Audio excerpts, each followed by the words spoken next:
Hey, Howlin' at the Moon. Hey, Pamela. Hey, Julie. Hey, Shirley. Howdy, howdy. Hey, Paul. Hey, Kimmy.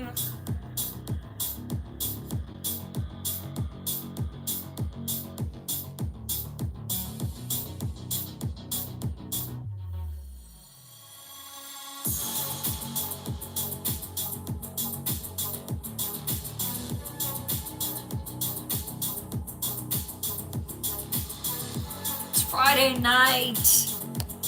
I have never been so happy to see the weekend. I really haven't.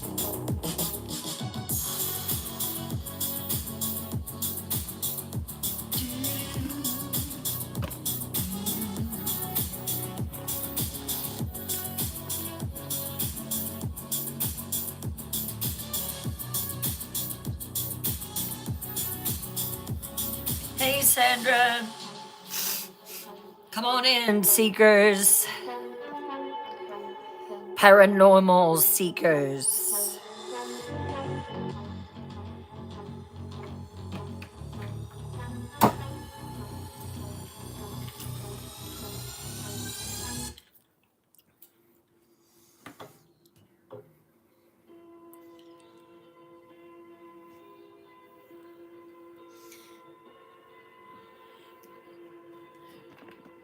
Thank you, Pom, for that wonderful pen.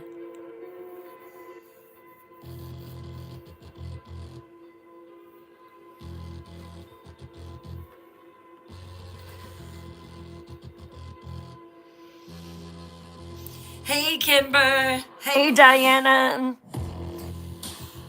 Let's do our dailies, daily heartbeats, go populars. Let's start sharing the live, getting it out there. 5, 10, 15, 20 friends. I know we all have them. And let's start tapping. Tap, tap, tap.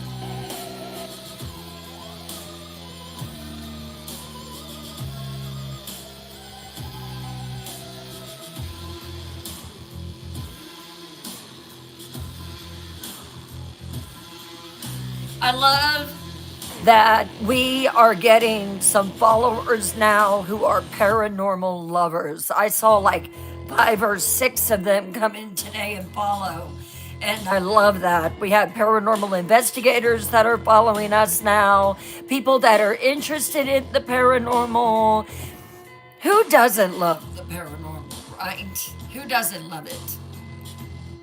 Well, maybe a few.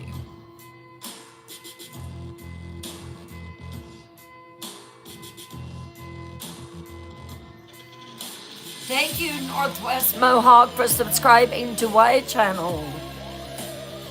Thank you.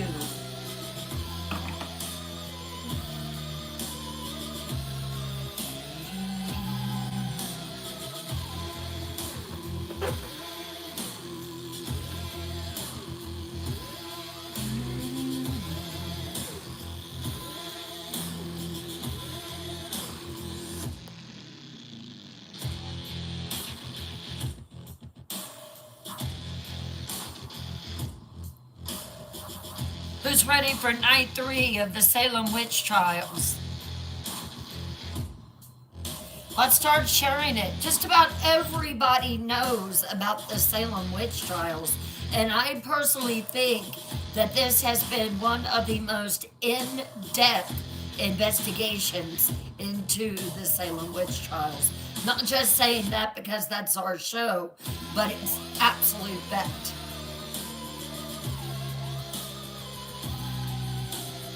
Thank you for the FYP. Hey, Marine's daughter, how are you? Welcome in. You ready? Hey, Tara. Julie, you were born ready? Good to see you, a Marine's daughter. So good. I mean, I'm serious. We are going to get so in depth on these cases that you're just going to be like, oh, I never heard that before. Oh, I didn't know that. I mean, I am determined to present the facts. Hey, Nikki. Hello, hello, hello, everyone. It is the weekend. I am just feeling carefree. It is Friday night.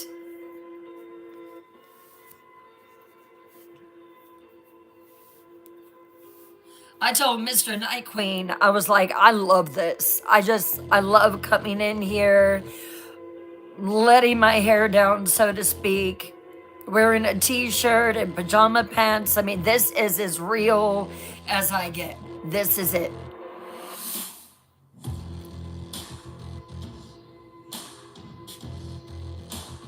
Thank you, Nikki. I almost braided it tonight, and I was like, nah, I'll just leave it down. I didn't have the energy.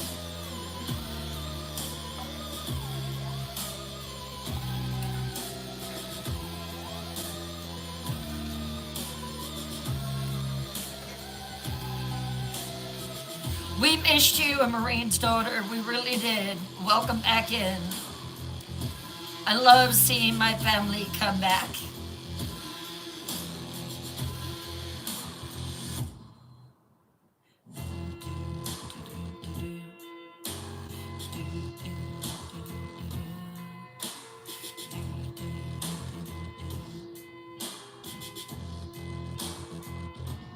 Hey, Rebecca. Thank you for the hard me.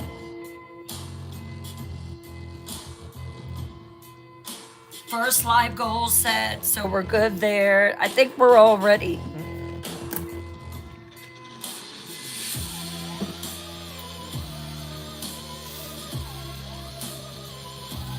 So I'm planning some things in the future to add to the show. But right now, any kind of pictures that I show will be on my phone. But hey, we're evolving, okay? We're evolving. Oh my goodness. I wrote my first book when I was 9 years old. But I would say technically I've probably been a actual author since 2023. That was when my first book was published.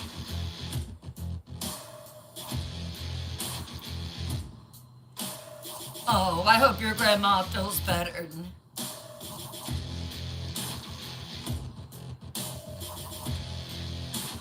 And believe it or not, my first story that I wrote was a Halloween story. I was 9 years old, it was Halloween night, and I wrote a story.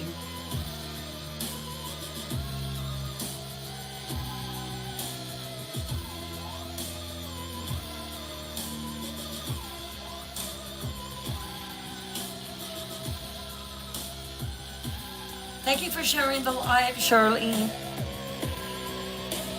Thank you, thank you.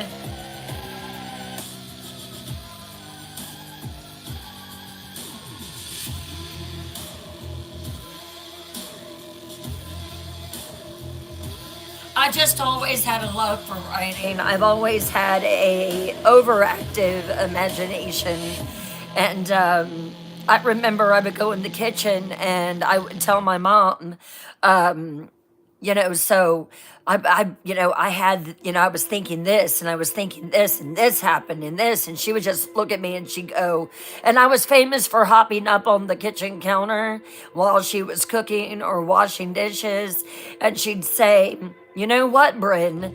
It would be a lot more helpful as you're talking if you were actually helping me. And I would just ignore that and I would just keep talking and talking. And then she would say, Bryn, just write the book. Write the book. I am a talker. I never stop.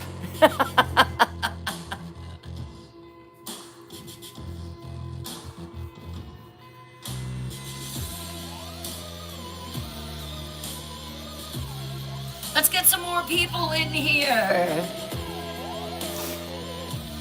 She would just say, Bryn, write the book.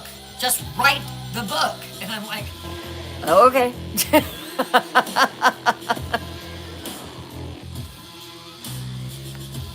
Share my little stories of how I became an author. My the librarian at our local library, um, she would just laugh because I would go in there, and I don't know where I got it, but it was this big tote bag, and I was just so into romance novels, and I would get so many books. I would just pack them in the bag, and the librarian, she would laugh at me. And my mom would say, I told her there was a limit on how many that she could get. And she's like, don't worry about it. She's like, I love to see young girls read. I think I was probably like 12, 11 or 12. And not like the bodice ripping romance books, okay? I'm talking about like you know, Harlequin for like younger readers, but definitely romance and definitely push me in that direction. Thank you, Nikki.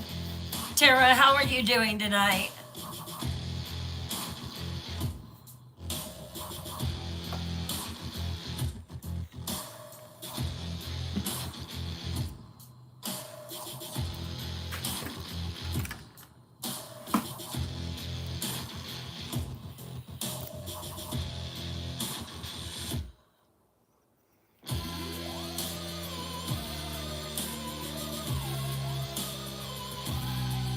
If I can get over this head cold, I'll be great.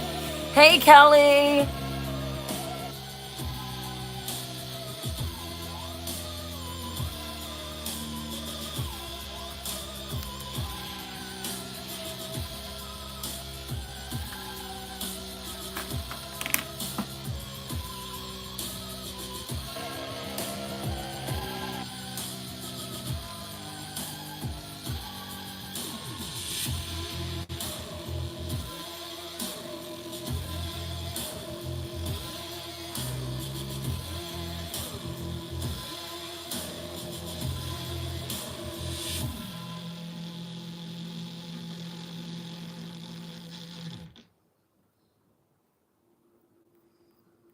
I'm getting so angry looking at these pictures.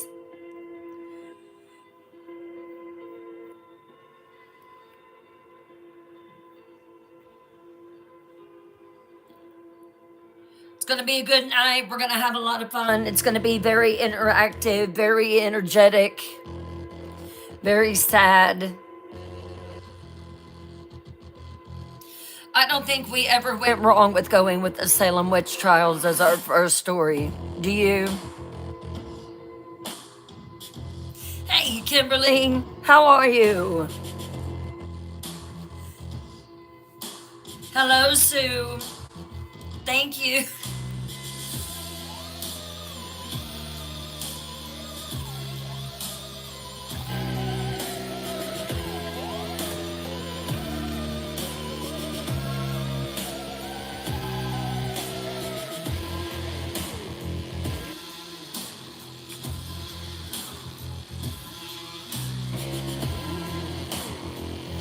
Can you think of one person? One person that's a friend of yours that likes the paranormal. Have you invited them?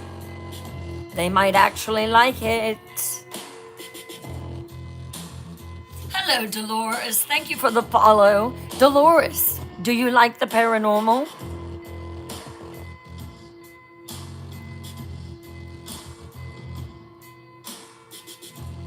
This is a safe, warm, loving, welcoming, interactive environment. There is no judgment here.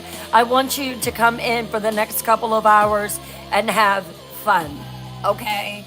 My name is Brim Morgan. I'm a horror author. I am also a lover of the paranormal. And that is the reason that I started this stream, is so that we can discuss all things paranormal. Welcome, and I hope you enjoy. Shirley, thank you. 30 people invited. That is fantastic. Hey, Renee, how are you? Thank you for sharing the live. The more that we share, yes, very much. Good, Dolores. You came to the right place. The more that we share it, the more that TikTok algorithm picks up on it, and it's going to start pushing us out because it's going to show that we're popular. So let's keep those hearts going, let's keep those likes coming, and let's do this.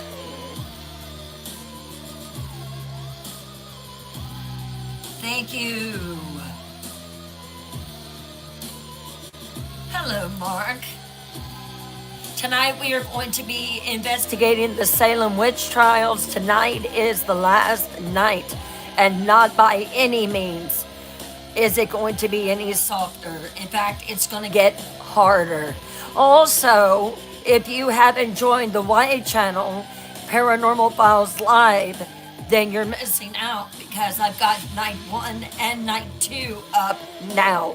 So you can go and watch them at your convenience. Hello, Cross Lady. Welcome in. Welcome in. 3 minutes.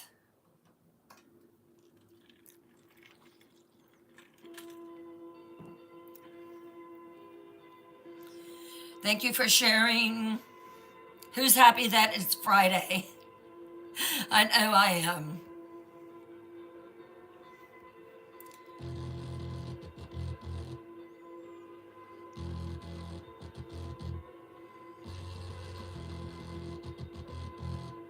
I don't know about y'all, but when my workday was over, I was gone. I'm out of here. Goodbye. I do not want to see you, think of you, or even feel you until Monday morning. I was not kidding.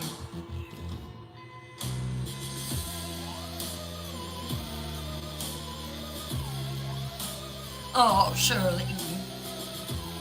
You know, there may be a day when we are on 7 days a week.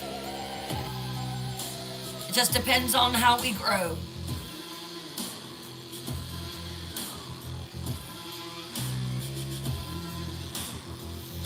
Y'all are so sweet. You really, really are. 1 minute.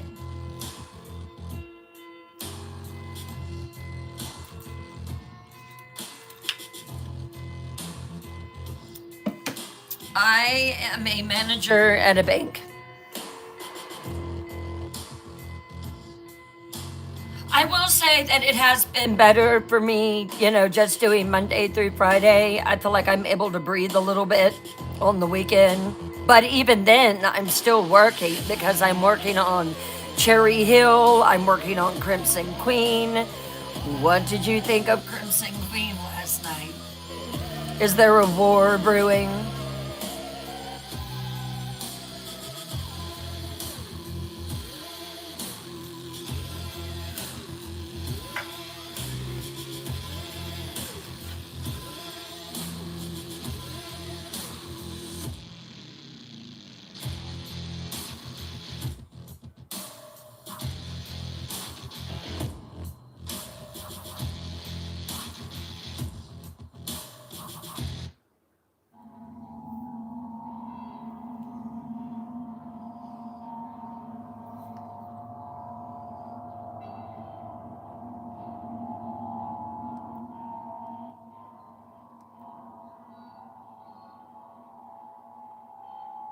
Oh, I'm so glad, Shirley. Sandra, you were a teller. It can be a very stressful job. It really, really can. Everybody, let's test the music. Too loud, just right, not loud enough. Hello, Al. Thank you. Hey, Melanie.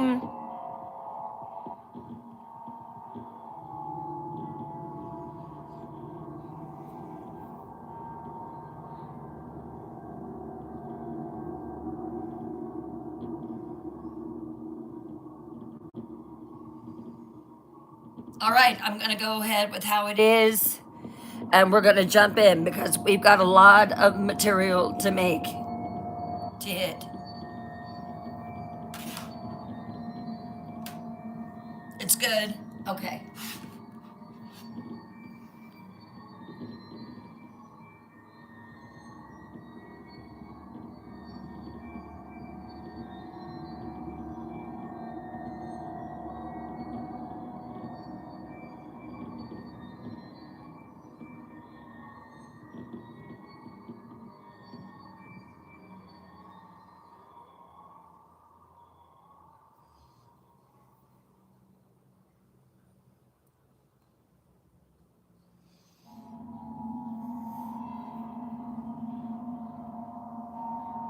Hey, Rose, welcome in. Hey, Turtle Woman.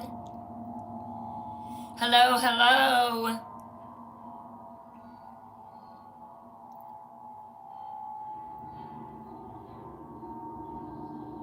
It all started with this.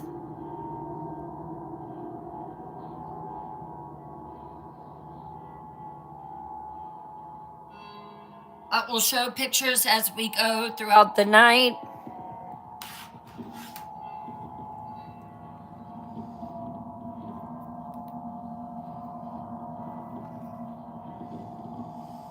This is going to be up close and personal.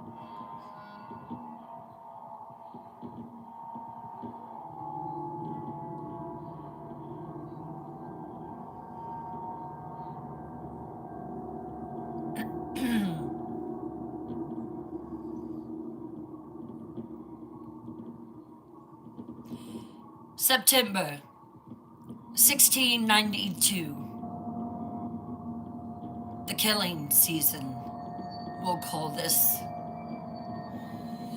In 1 month, Massachusetts will execute more people than in any other month in American history. 1 man will be crushed to death under stones, refusing to give them the satisfaction of trial.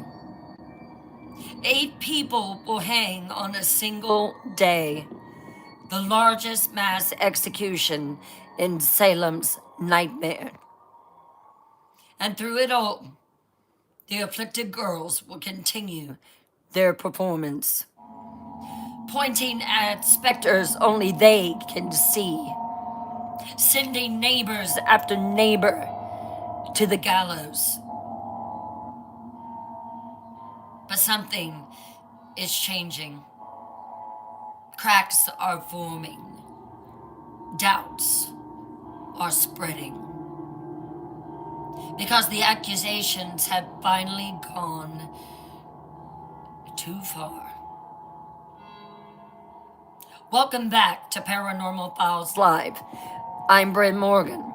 And tonight, Seekers, tonight we watch Salem's witch hunt reach its bloody peak. And we watch it finally, after many, many months, begin to crumble. Welcome back, Seekers. We're at the end game now. The final chapter of America's deadliest witch hunt. Before we dive in, I need to know who's here. So drop in the chat. Are you returning? If you've been with me since night 1? Did you just jump in? Are you joining us mid-investigation? And your location? Where are you from? I'm from South Carolina. But I know that everyone in here is from different parts of the state, different parts of the world, different parts of the country. So let us know where you're from.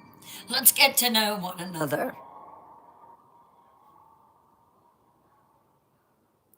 Sandra from Massachusetts. I bet that you have heard a lot about Salem. Orlando, Florida. New Orleans, Maryland, Pennsylvania.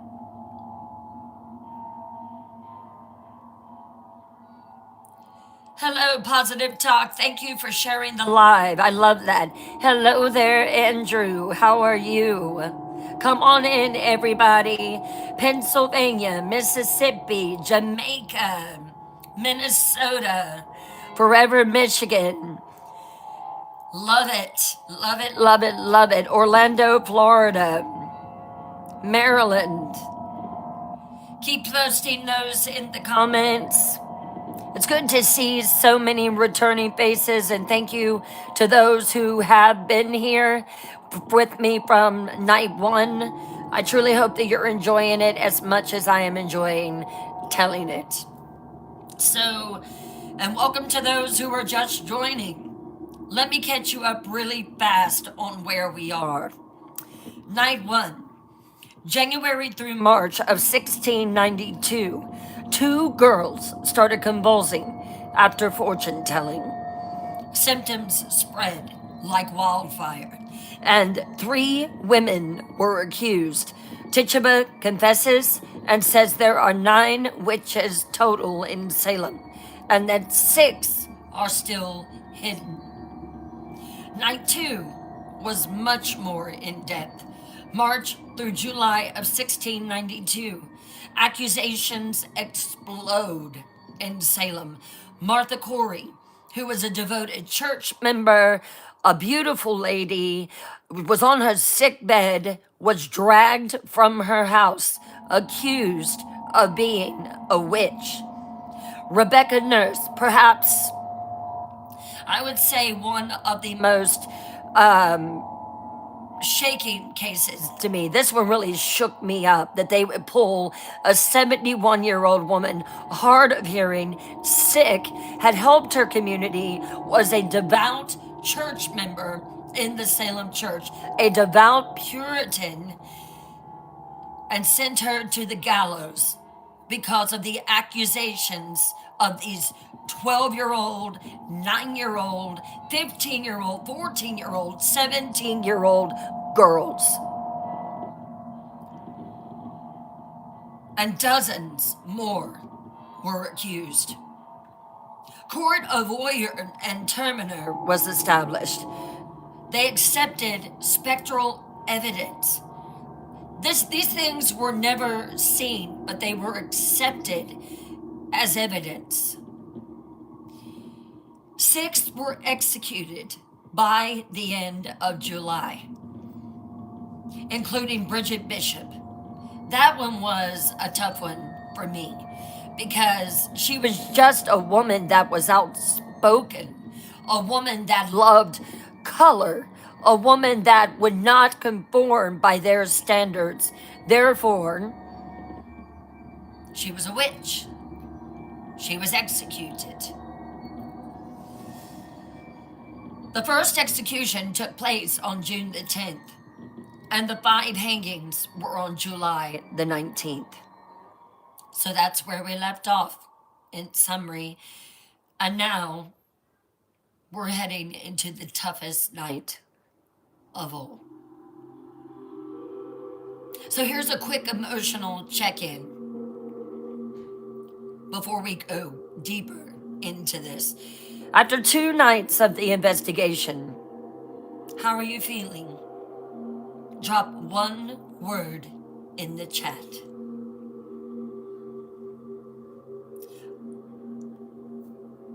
I'll tell you what I'm feeling. I'm feeling angry, sad, just so completely horrified, numb, that these innocent souls, these 19 souls that were hung for being witches, that it was all a lie.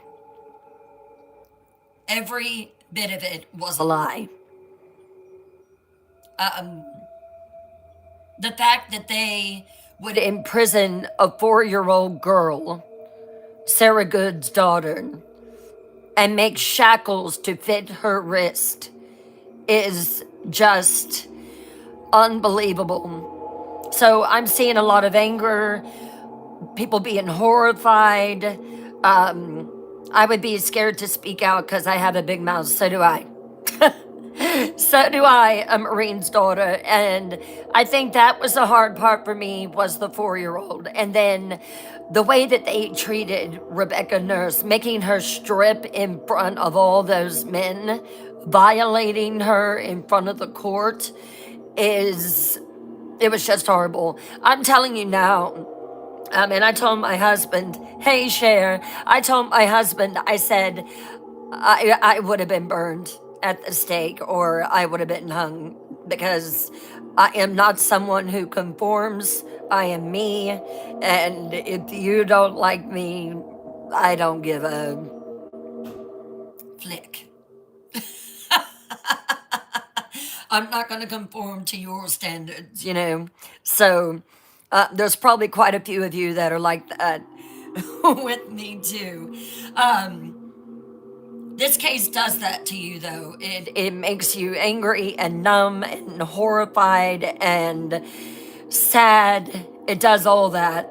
And tonight, I hate to tell you, but tonight is going to be the hardest part yet.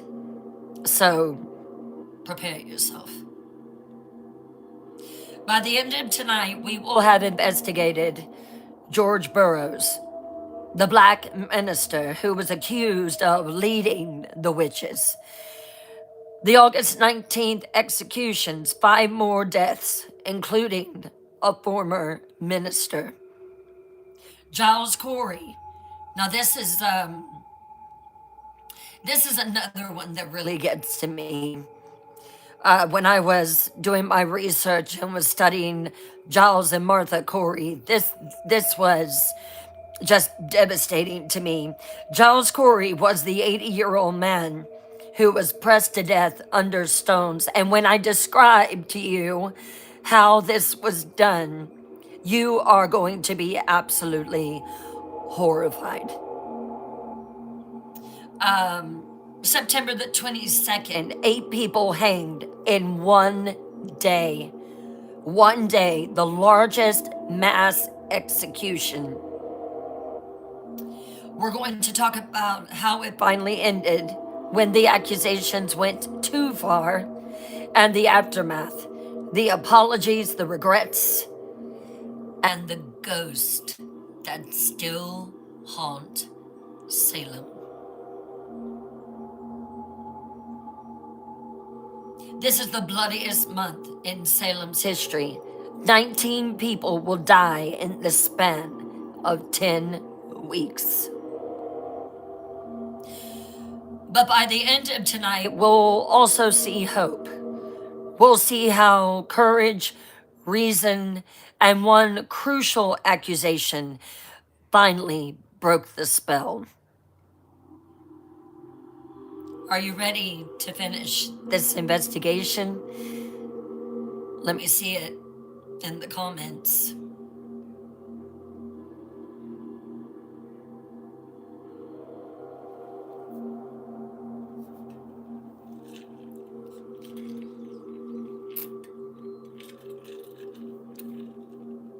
Hey, over there in White Channel. Ready? Let's go.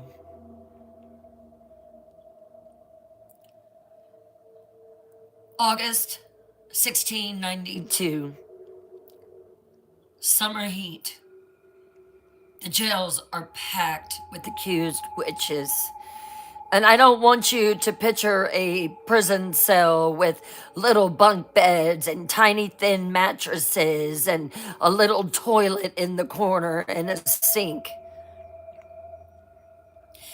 These prisons were dark, dank, full of disease. They had nothing to lay on. I did hear that there were slabs that were placed in some of them. Slabs. Have you ever tried to sleep on a rock slab before? I tried once at a park. It was not comfortable.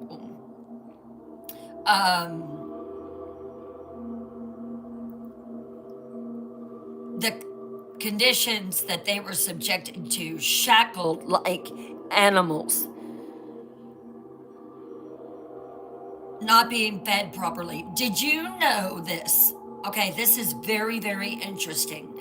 Did you know that they did not even get food unless their family brought it to them? They were not given any food. Everything had to be supplied by the family.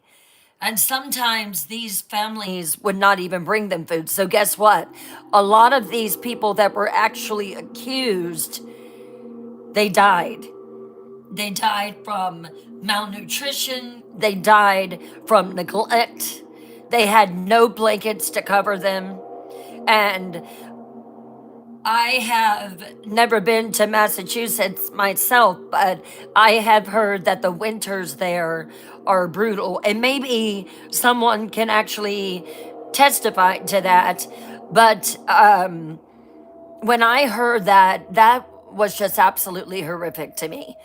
That they did not even supply food for them, that the families had to do it. And some of these families were already so dirt poor that they certainly were not able to provide food. So that's just an interesting thing I thought I'd add. Some of these men and women have been imprisoned for 5 months now in chains, including a 4.5-year-old girl who is in prison now in a jail cell with all these other people. Her mother has been accused of witchcraft and has been hung, and she's awaiting the same fate.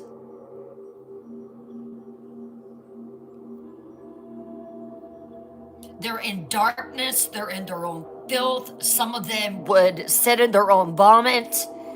The conditions, I want you to really understand what these people went through.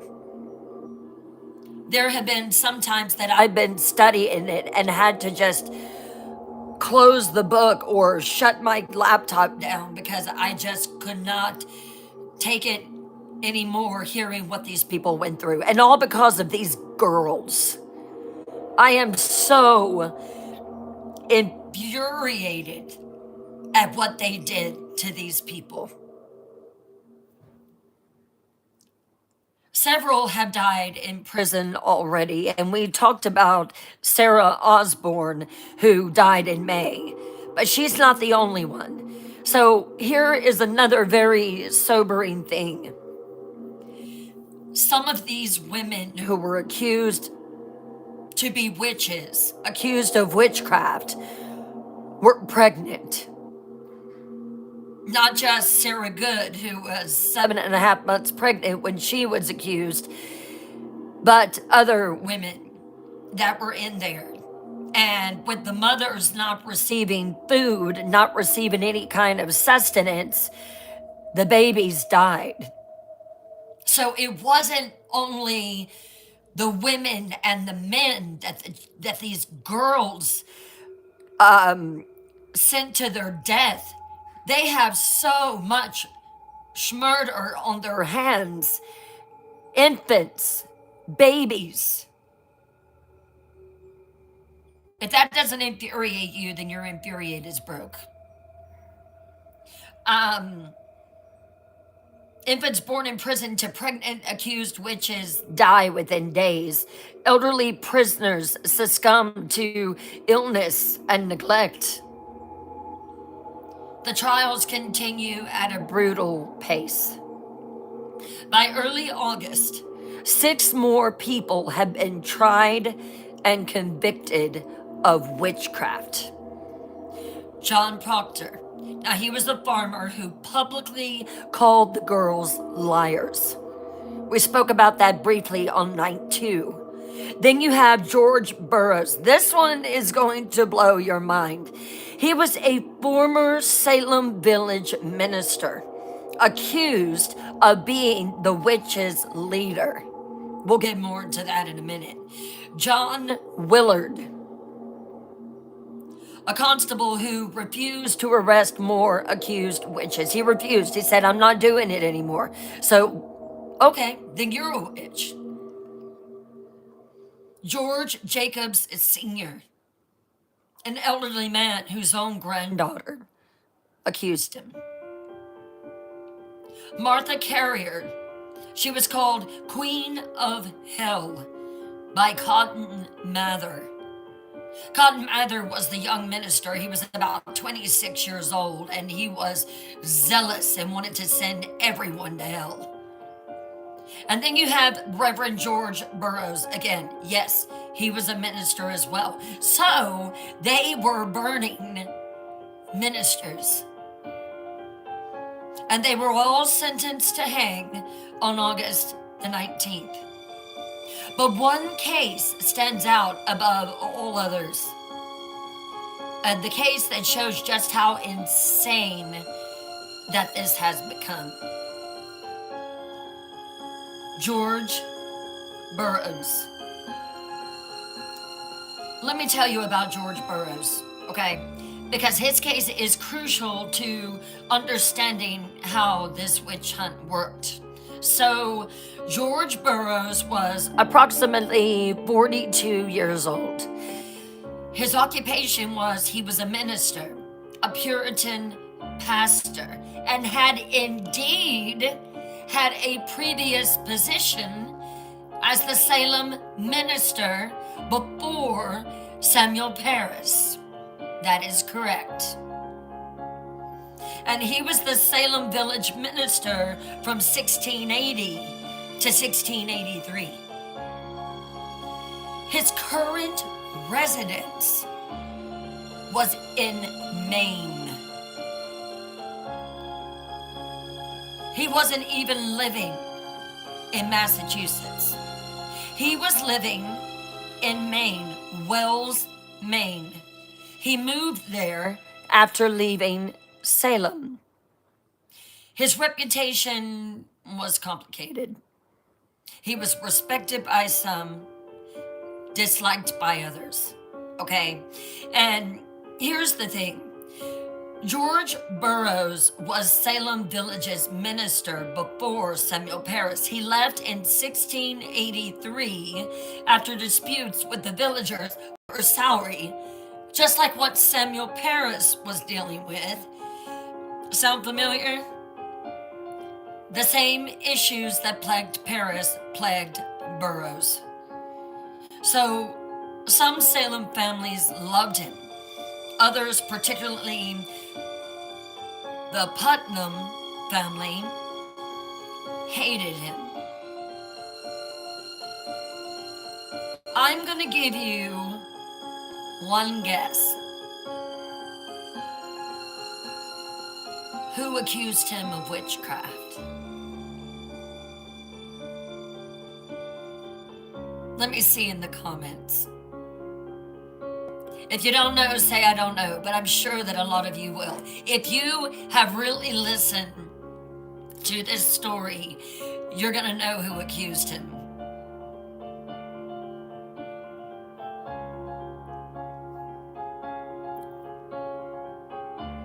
Yes. Ann Putnam Jr. Not only Ann Putnam Jr., but her mother, Ann Putnam Sr., accused him as well. We've seen the Putnam family throughout this case. We've seen their name, their family name, come up repeatedly in accusations.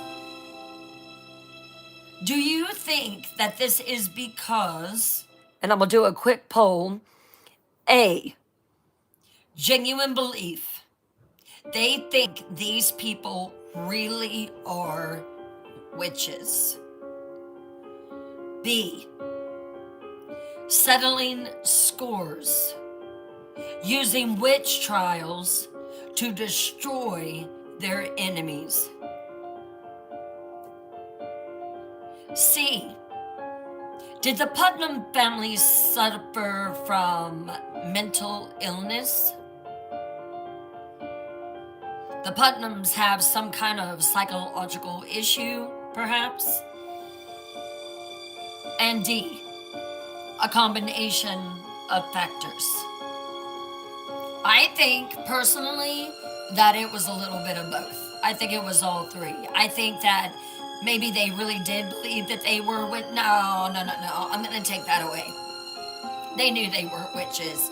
But I believe that they wanted to settle the score. They wanted their land. There have been land disputes forever.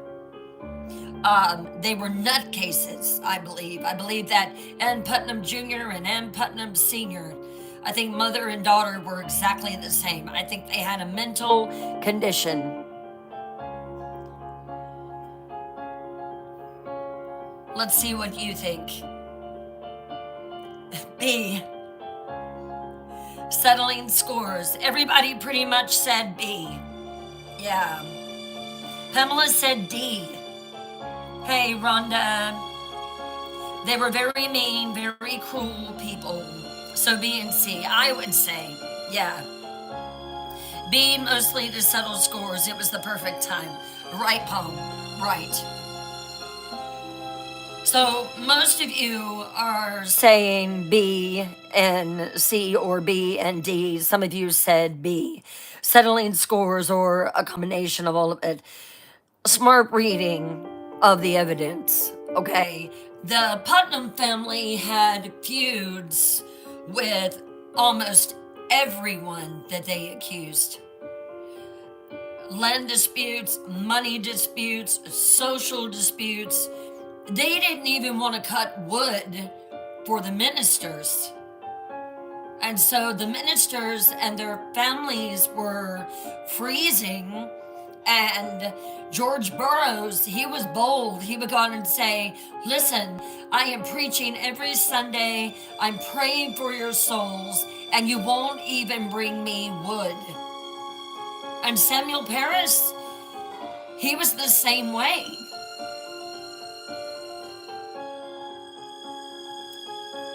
The witch trials became a very convenient weapon. So, what are the accusations against George Burroughs, you ask? Hold on to your hats or your bandana, because this gets wild. The afflicted girls claim, and Putnam Jr., she claims that George Burroughs is the black minister, that he is the devil's chosen priest who performs dark sacraments for the witches. He is also accused of hosting witches' Sabbaths in the forest, where witches gather to worship Satan. Hey there, Nana Sherry. He has supernatural strength given to him by the devil. He murdered his first two wives through witchcraft.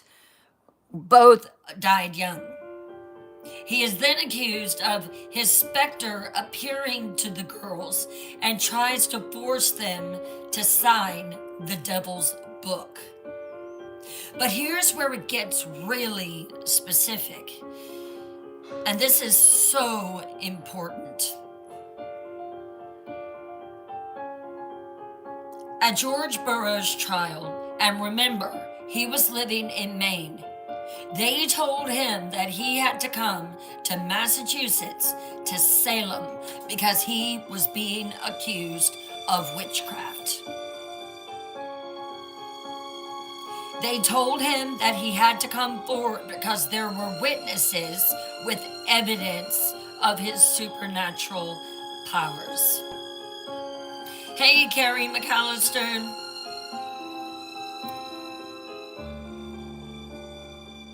The first witness to come forward in front of the court is Simon Willard. And he's standing and he's serious. I can testify to George Burroughs' unnatural strength. I saw him lift a full barrel of molasses, a barrel that weighs 700 pounds, and carry it with ease. No normal man could do this. Okay. So, because he was able to pick up a barrel of molasses, he's a witch.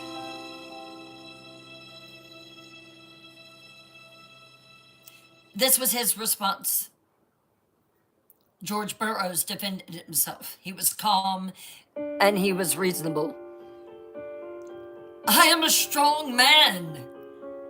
I work hard. I lifted the barrel with difficulty. not with ease. The next witness to come forward is Thomas Putnam. That's right. Ann Putnam Jr.'s father and Ann Putnam Sr.'s husband. He says, I witnessed George Burroughs hold out a 7-foot musket at arm's length, holding it by inserting his finger into the barrel. No man has such strength unless aided by the devil. George Burroughs. I held the musket briefly as a feat of strength. This proves nothing except that I have strong arms.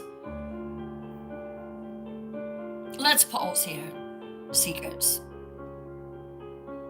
The evidence of witchcraft against George Burroughs that they called him from his home in Maine is that he's strong, that he can lift heavy things.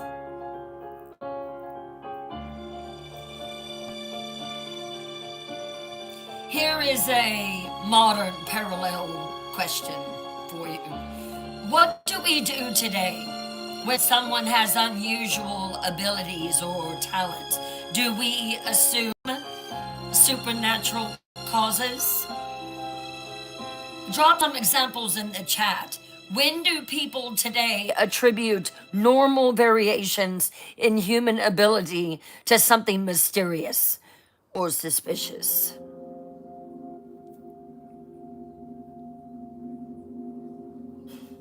Some of the things could be athletes accused of doping up,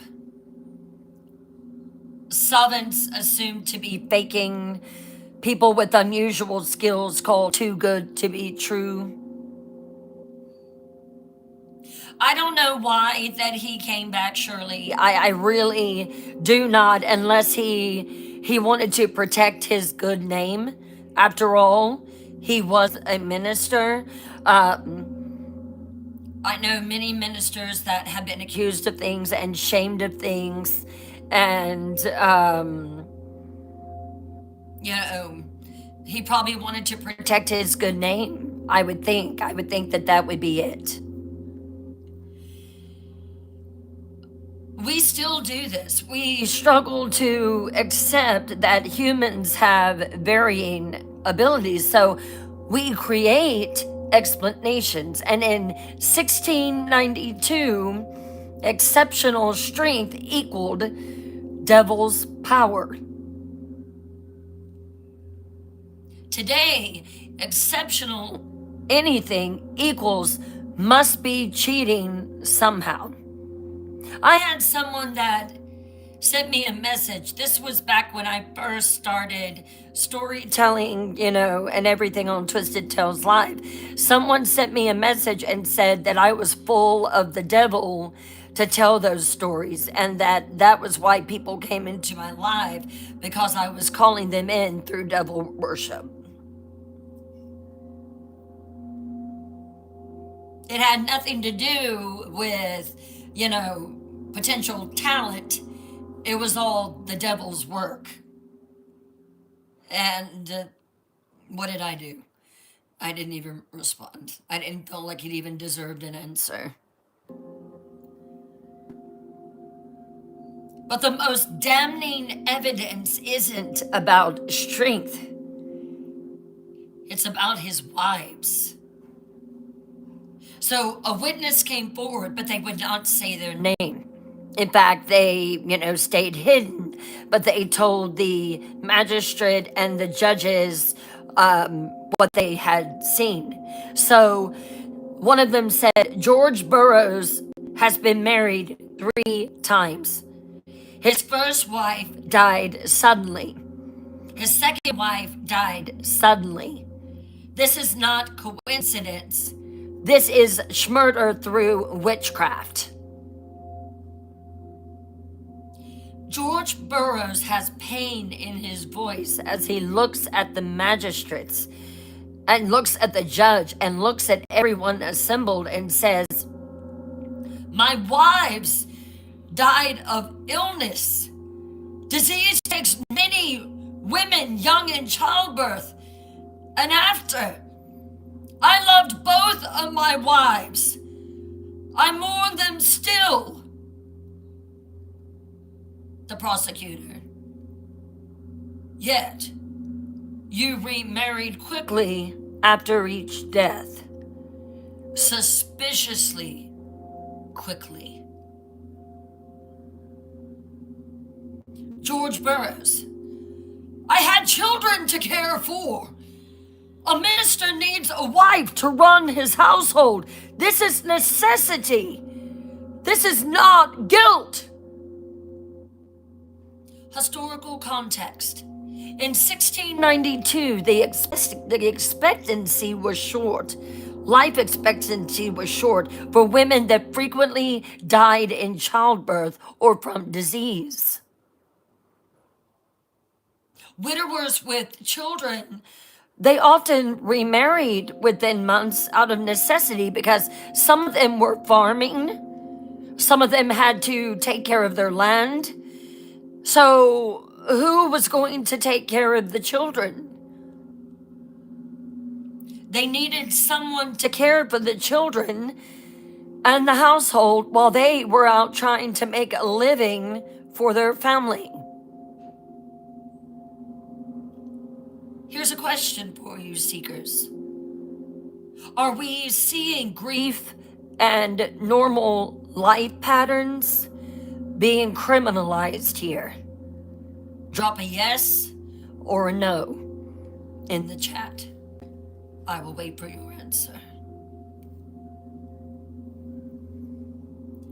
Mary Fuentes, thank you for the follow. I'll ask it again. Are we seeing grief and normal life patterns being criminalized?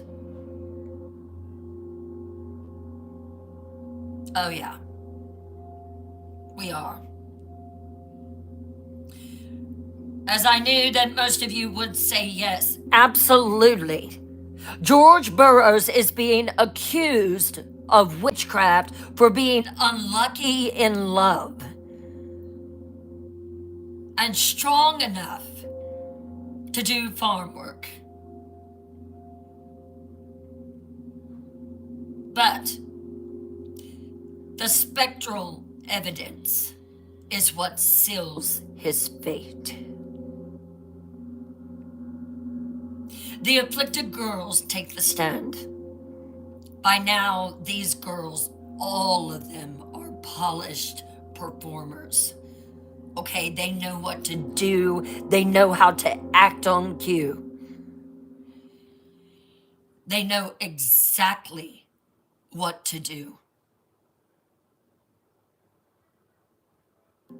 They are confident, they're theatrical, they are putting on a show that they have perfected. They know what gets a rise out of people. They know what gets a response. Ann Putnam Jr., there's a surprise. She's dramatic and she's pointing. George Burroughs' specter comes to me in the night. He appears with the trumpet and summons the witches together. He performs a dark sacrament, a mockery of communion, where witches drink blood instead of wine. Mercy Lewis, building on what Aunt Putnam Jr. just said. I have seen him at the witches' Sabbath. He stands before them in black robes, preaching Satan's gospel. The witches bow before him and call him their master. Abigail Williams. It's true. His specter brought me a book, the devil's book, and commanded me to sign it. When I refused, he tortured me. He stuck pins in my flesh. And then, of course, Abigail dramatically shows her arms, displaying marks for all to see. Susanna Sheldon is a new accuser, but she is eager to participate. I have something to say. George Burroughs' specter appeared to me and confessed. He told me that he had unalived his first two wives by witchcraft. He boasted of it at the foot of my bed. And he said that he would unalive his third wife too. The crowd gasped. The magistrates are pounding the gavel. Hear, hear! Thank you for your testimony. And here's where it gets truly evil. Susanna Sheldon claims that Burroughs' specter showed her visions of his dead wives. Susanna Sheldon gasped out loud, acting as if she's seeing a ghost. I see them. I see them now.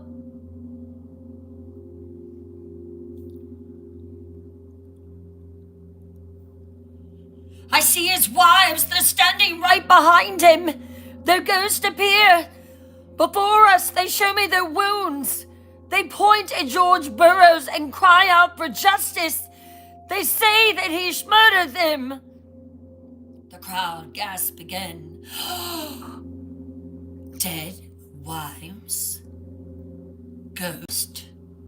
Testifying through a teenage girl's visions? Oh, this is the evidence they need.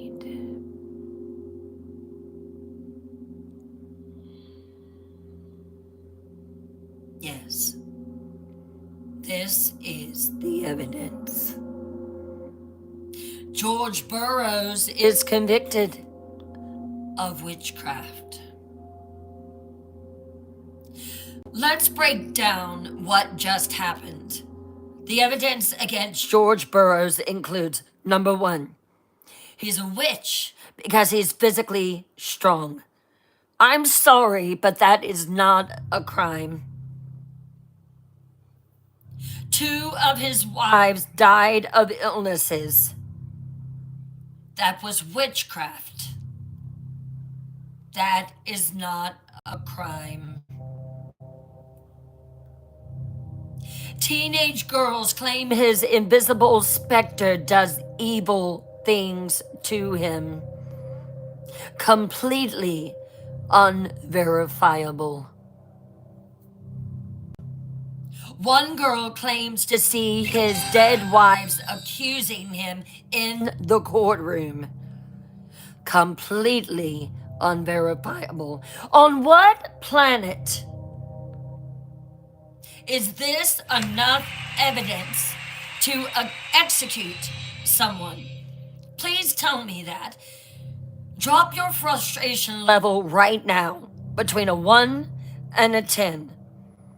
I'll wait for your response.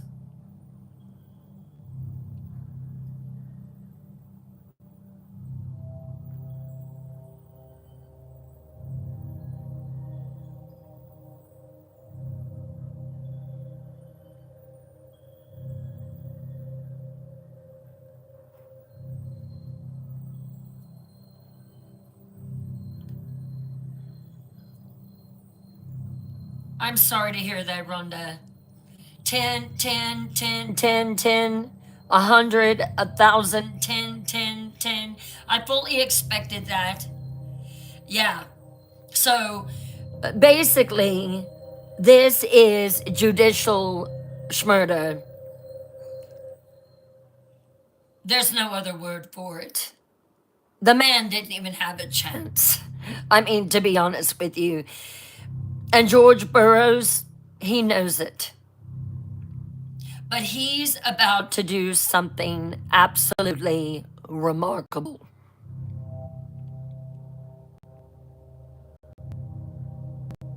August 19th, 1692.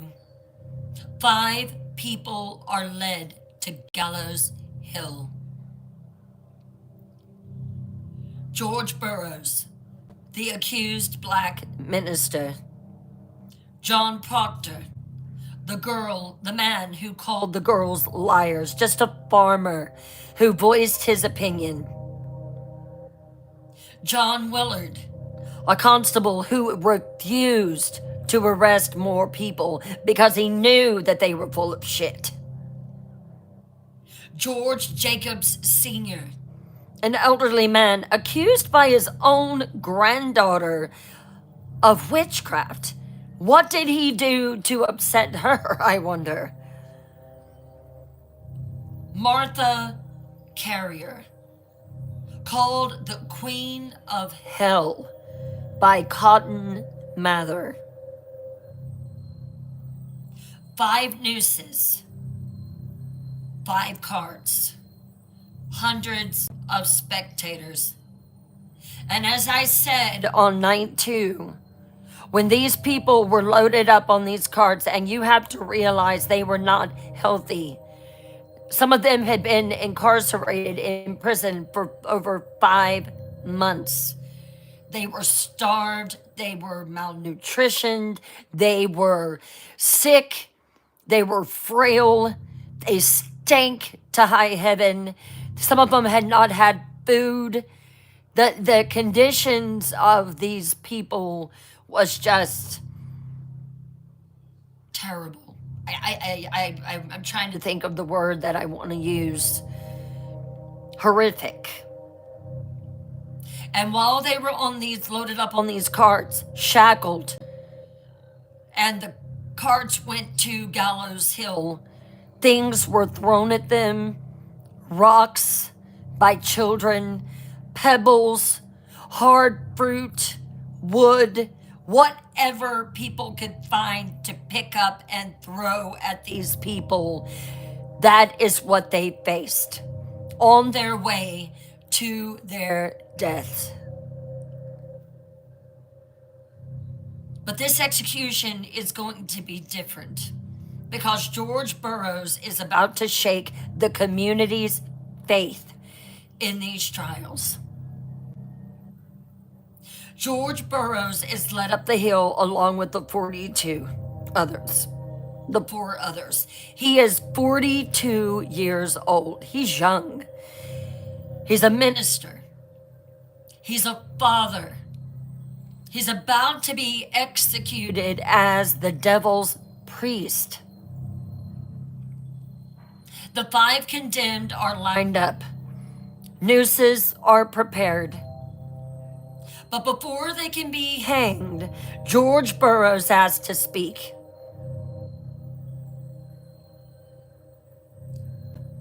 George Burroughs' voice on that day did not shake. He probably prayed the night before his execution. His voice was clear as he addressed the crowd. And remember, hundreds of people are gathered around this tree. I am innocent of these crimes. I am a minister of God, not a servant of Satan. And I will prove it to you now. One crowd member yells out, "How can you prove it?" George Burroughs, "By reciting the Lord's Prayer. It is said that no witch can speak the Lord's Prayer without error. If I am a witch, I will stumble. If I am innocent, God will guide my words." The crowd falls silent. This is a test that they all know. It's true. Witches cannot say the Lord's Prayer perfectly. Everyone knows this. The devil won't allow his servants to speak God's words correctly. George Burroughs bows his head.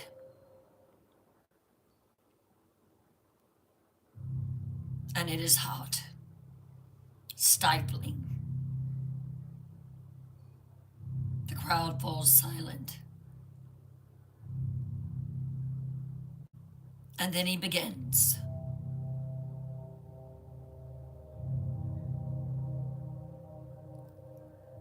Our Father, who art in heaven, hallowed be thy name. His voice is slow, clear, perfect. And people are watching him just to see if he'll stumble. Thy kingdom come, thy will be done on earth as it is in heaven. Give us this day our daily bread, and forgive us our trespasses. He looks out over the crowd. As we forgive those who trespass against us.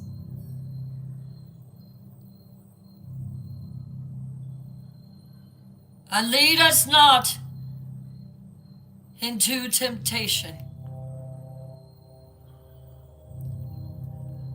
but deliver us from evil. For thine is the kingdom, and the power, and the glory, forever and ever.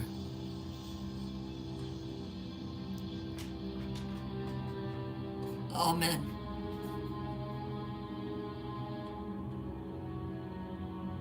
Perfect. Not one word wrong. Not one stumble. The crowd is stunned. Some begin to weep. Some shout that he should be released.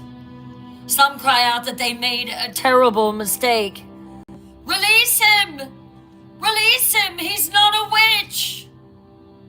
Because according to their own beliefs, no witch can do what George Burroughs just did.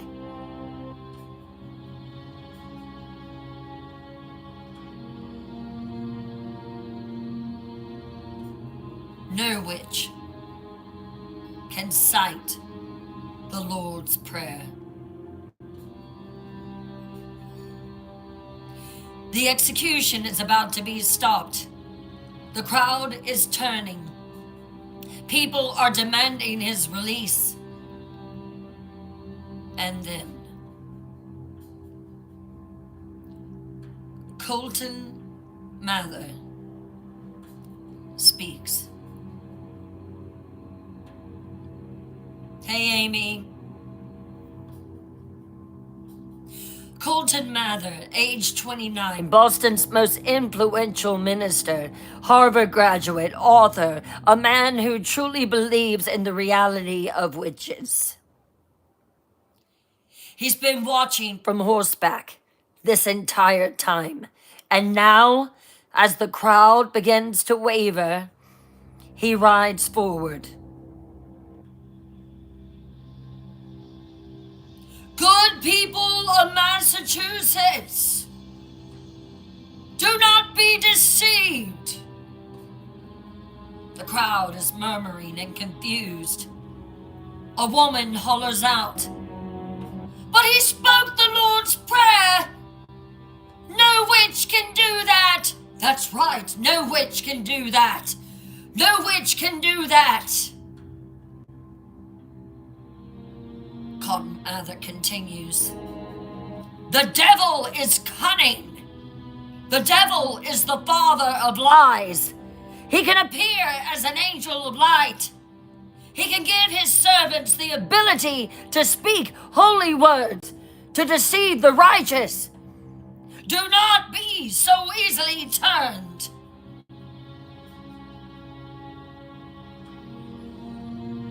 George Burroughs was no ordinary minister of God. He was no ordinary man. The devil chose him specifically because of his position. Because corrupting a minister gives Satan greater victory. The crowd is still uncertain, though. But surely, Cotton Mather, think of the evidence, the spectral evidence, the testimony of these afflicted children, the strength given him by Satan, his wives' deaths. All of this cannot be ignored because he spoke a perfect prayer. The execution must proceed. Justice must be done. We cannot allow sentiment to corrupt our duty to God. And with those words, Cotton Mather seals George Burroughs' fate. The crowd, cowed by authority, falls silent. The execution proceeds. Now I want you to stop here with me. Cotton Mather just argued that even though Burroughs passed the test that everyone believed would prove innocence, it doesn't matter because the devil is tricky. This is moving goalpost in real time. When have you seen this in modern context? When someone passes a test or meets a standard and the goalpost gets moved. Drop some examples for me.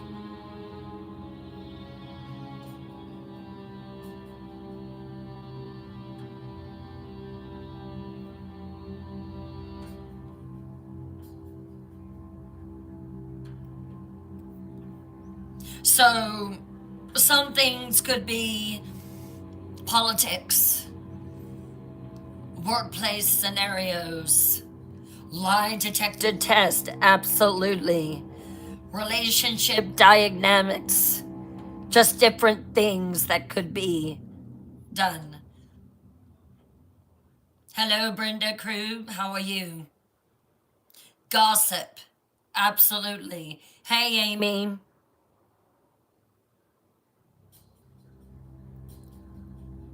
When people are committed to a conclusion, no evidence will change their mind.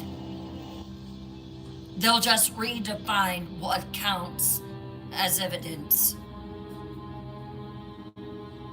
Cotton Mather couldn't admit he was wrong. So what he did was he redefined the rules. George Burroughs is hanged. John Proctor is hanged. John Willard is hanged. George Jacobs Sr. is hanged. Martha Carrier is hanged. 5 bodies swing from the tree. And Salem's doubt begins to grow. Let's do an emotional check-in. How are you doing? This is very heavy content.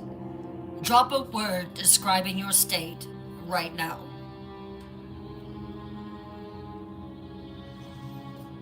I will go ahead and say what I'm thinking. I'm furious, sad, just in shock. Yeah, Melanie just said what I was going to say. Depressed over it, infuriated. It's just so sad that, hello, Lana. It's just so sad that these people, they didn't have a chance. They didn't have a chance in hell of surviving. Bossman says angry. Rhonda says definitely shocking. Shirley says unbelievable. A Marine's daughter, I have questioned this all week. I'm like, how did they just get away with all of this? But they did. They continued to get away with it. And all these people's lives were lost because of lies. Hello, Wayne. Welcome in. Hello, man. Welcome in. Their lives were lost. We're at the darkest point. But we have to keep going because the worst is still ahead. And so is the turning point.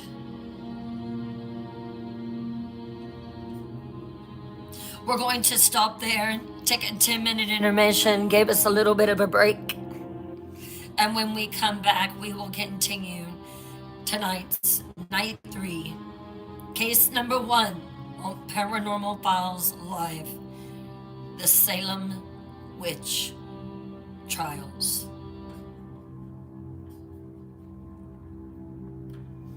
I'll be right back.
I hear that, Melanie. Right, a Marine's daughter, exactly.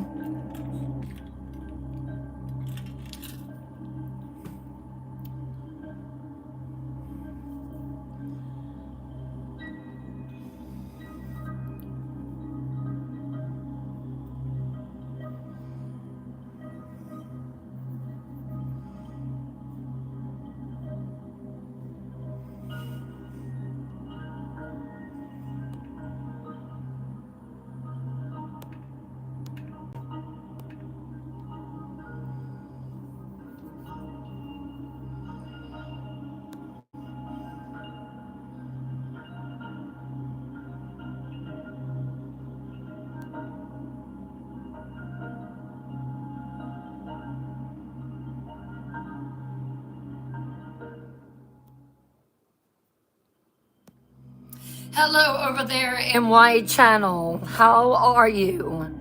I'm seeing a pretty good chat going over there. You know what? I am so glad that I saw that. I'm gonna have to go to y'all and see what your opinions are and your questions are on this subject as well as the Salem witch trials. I'll start doing that here when we start back up in a minute. Thank you all for coming in. Let's see who we have. Hello, David. Hey, Tracy.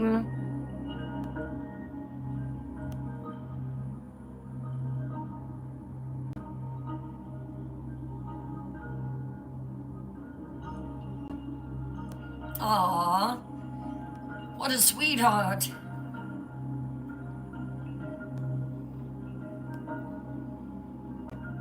Hello, Carol. I will definitely include y'all in on it now.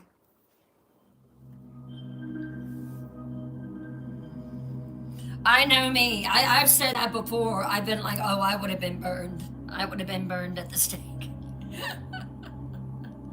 Because I am someone, you're not gonna push me around, you know. Now don't forget, Monday, Wednesday, and Friday, we will be exploring new cases on Paranormal Files Live. I've already got my next case lined up, but you won't know it yet until Monday. Also, if you haven't joined Y Channel, we are working so hard to get monetized on there. We have to have 1,000 subscribers. Right now, we have 520. I really thought it would take forever for that to happen, but something has clicked on you on White Channel now, and we're starting to get followers, and so I am so excited about that. It's completely, totally, 100% free. And what's great about it is you have access to my library of content. I will be posting all Paranormal Files Live cases on there. And tonight, I will download it and then I'll upload tomorrow. So you will be able to go back and hear all 3 nights of the Salem witch trials. It's just very, very sad. It really, really is.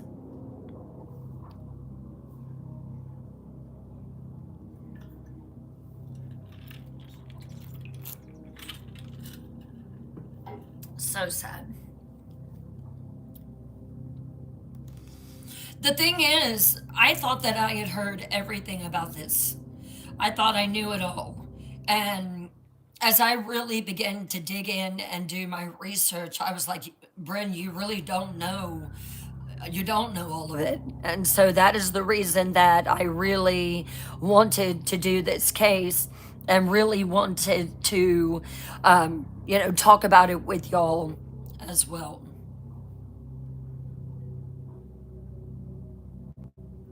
That is another one that I am going to be covering, Sandra.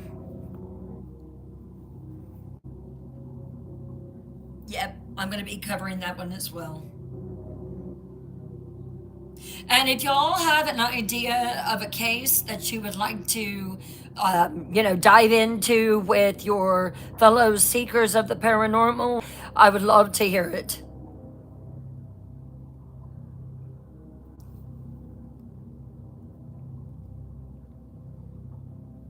Thank you, Melanie.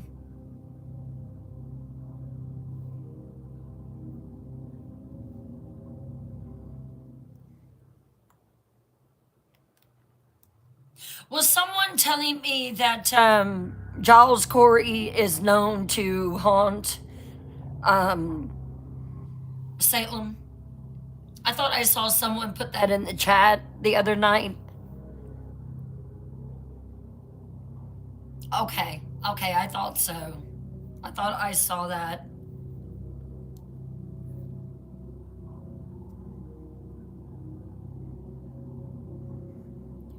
You have felt him in a few places. Where have you felt him? I'm just so interested.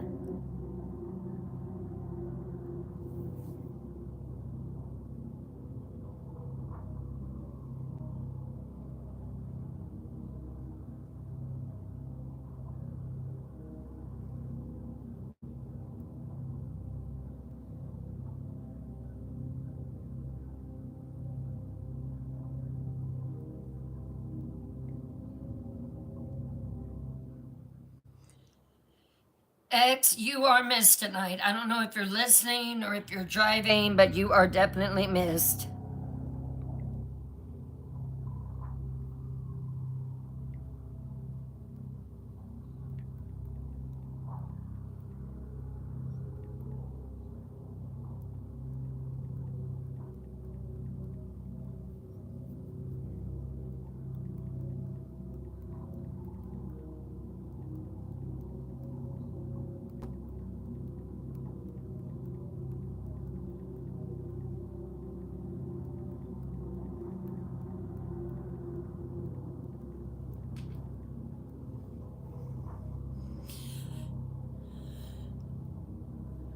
The cemetery where he's allegedly buried, and there was a witch museum, not the big one, there's another. I've got to go there. I stood under the hanging tree. Oh, wow, Cher. Did you feel something while you were there? There's a scene that they have of him. I felt him there before we even got to the scene. Oh, my goodness. So we actually have a couple of our seekers who have experienced things in Salem. The ghost of Giles Corey. We're getting ready to go into that part here in just a minute. I believe it's time.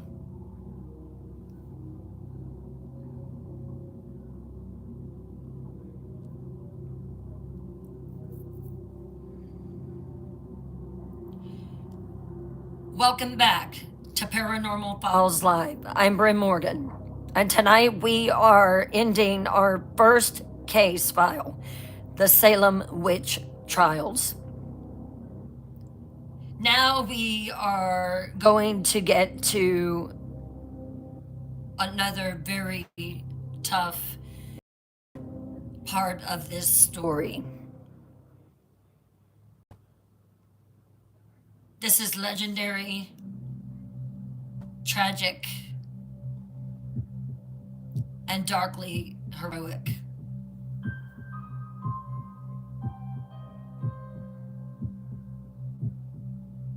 Now we come to one of the most famous and most horrific deaths in Salem history. Giles Corey. Let me know when y'all are ready for me to begin.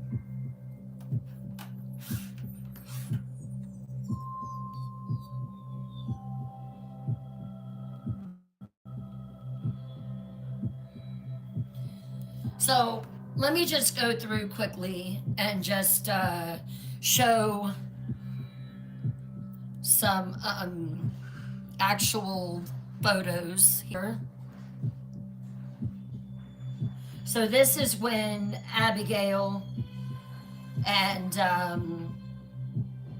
Betty started claiming that they were being attacked, that they were being afflicted. And this was after their fortune telling experience. This is one of the witches, supposedly, being questioned. This is one of the girls being afflicted. And just so you know, these girls were doing this in front of these people that were suspected to be witches. They were putting these acts on.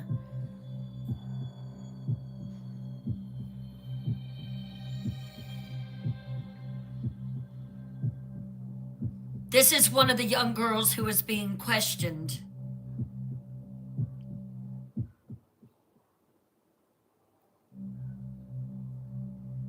This is a depiction of Rebecca Nurse.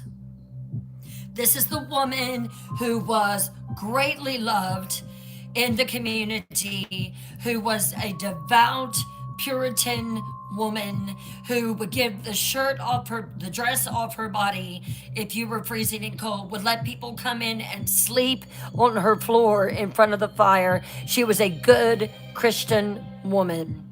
This is the one that they made strip down and checked every inch of her body.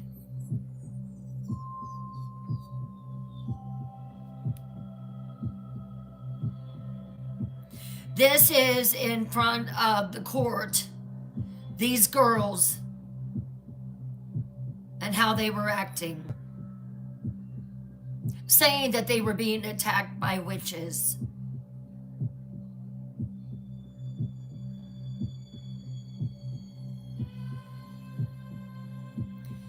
Here is a woman being accused of being a witch, but she wasn't.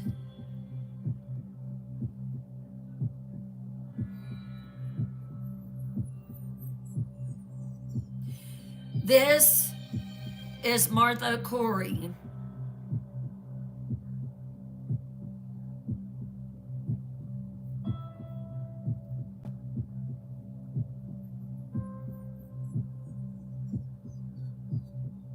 Can you imagine these women and what they were going through?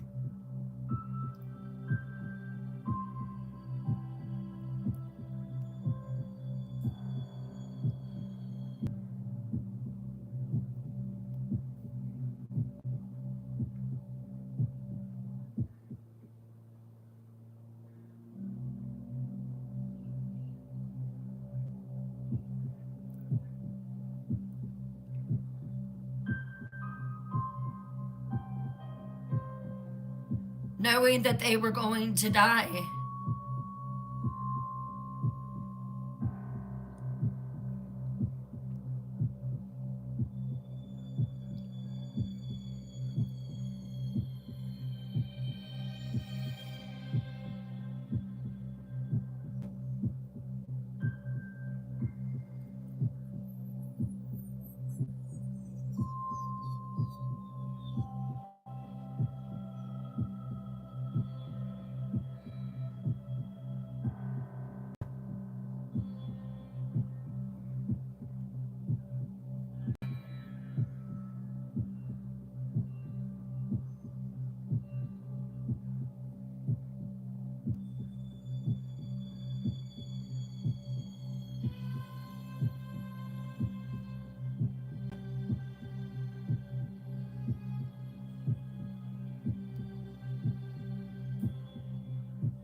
So, Giles Corey is 80 years old.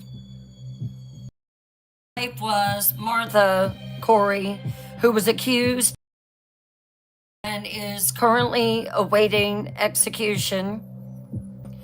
She has been accused of witchcraft and she refuses to enter a plea. She's so brave. She will not admit to being a witch. Let me explain what that means because this is crucial.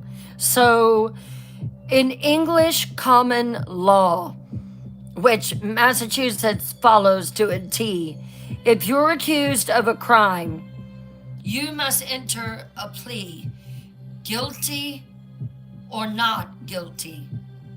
You must answer. If you refuse to enter a plea, you cannot be tried. And if you cannot be tried, you cannot be convicted. And if you cannot be convicted, your property cannot be confiscated. So I guess this is my question, and I'm going to go into White Channel and ask, have you respond as well and wait for your responses. Why would property matter when you're getting ready to face death? Think about that and drop your theory in the chat. I'm going to go to White Channel first, and let's see what the responses are. And again, I will ask the question, why would property matter when you're facing death?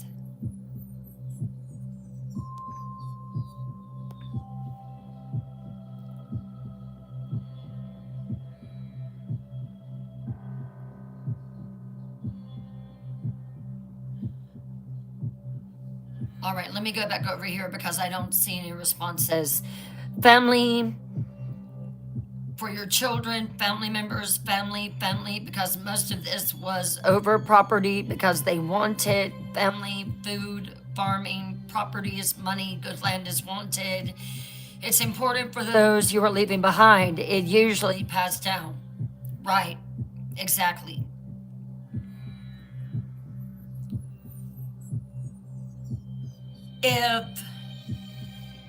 If Giles Corey is convicted,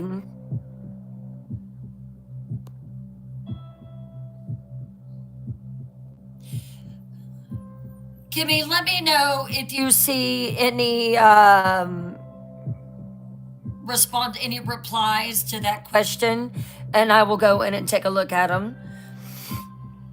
So if Giles Corey is tried and convicted of witchcraft, the state seizes all his property, all of it. His land, his farm, his money, everything. His sons-in-law inherit nothing.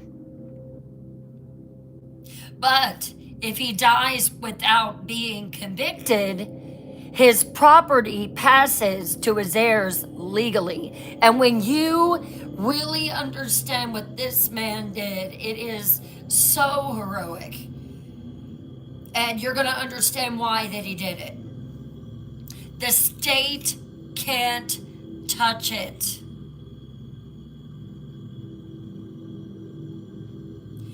And Giles Corey knows this. He knows that his wife Martha is going to hang. He knows he's probably going to die too. But there is one thing that he can do, and that is to protect his family's inheritance. So when Giles is asked to enter his plea, He says nothing. The magistrates are furious at this man. They order him to enter a plea, and he refuses. I will not do it. They threaten him. He refuses. They offer him leniency if he cooperates. He refuses. So they resort to an ancient, brutal punishment that is used to force a plea. Viewer's discretion is strongly advised.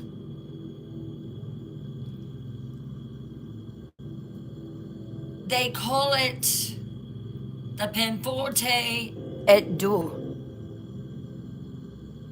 which stands for hard and forceful punishment. In English, it means pressing.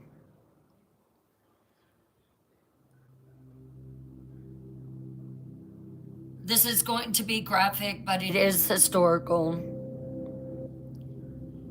September the 19th, 1692, 3 days before the largest mass execution,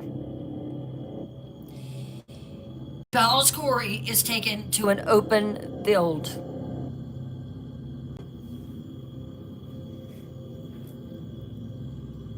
He's stripped. He is laid in a shallow pit.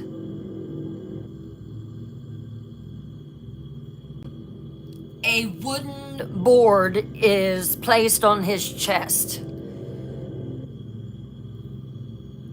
And then they begin adding stones. Now, I don't know what kind of stones that you're imagining, but they were not little stones, okay? These were basically big slabs of stone. Okay, I'm talking about stones, not rocks, stones.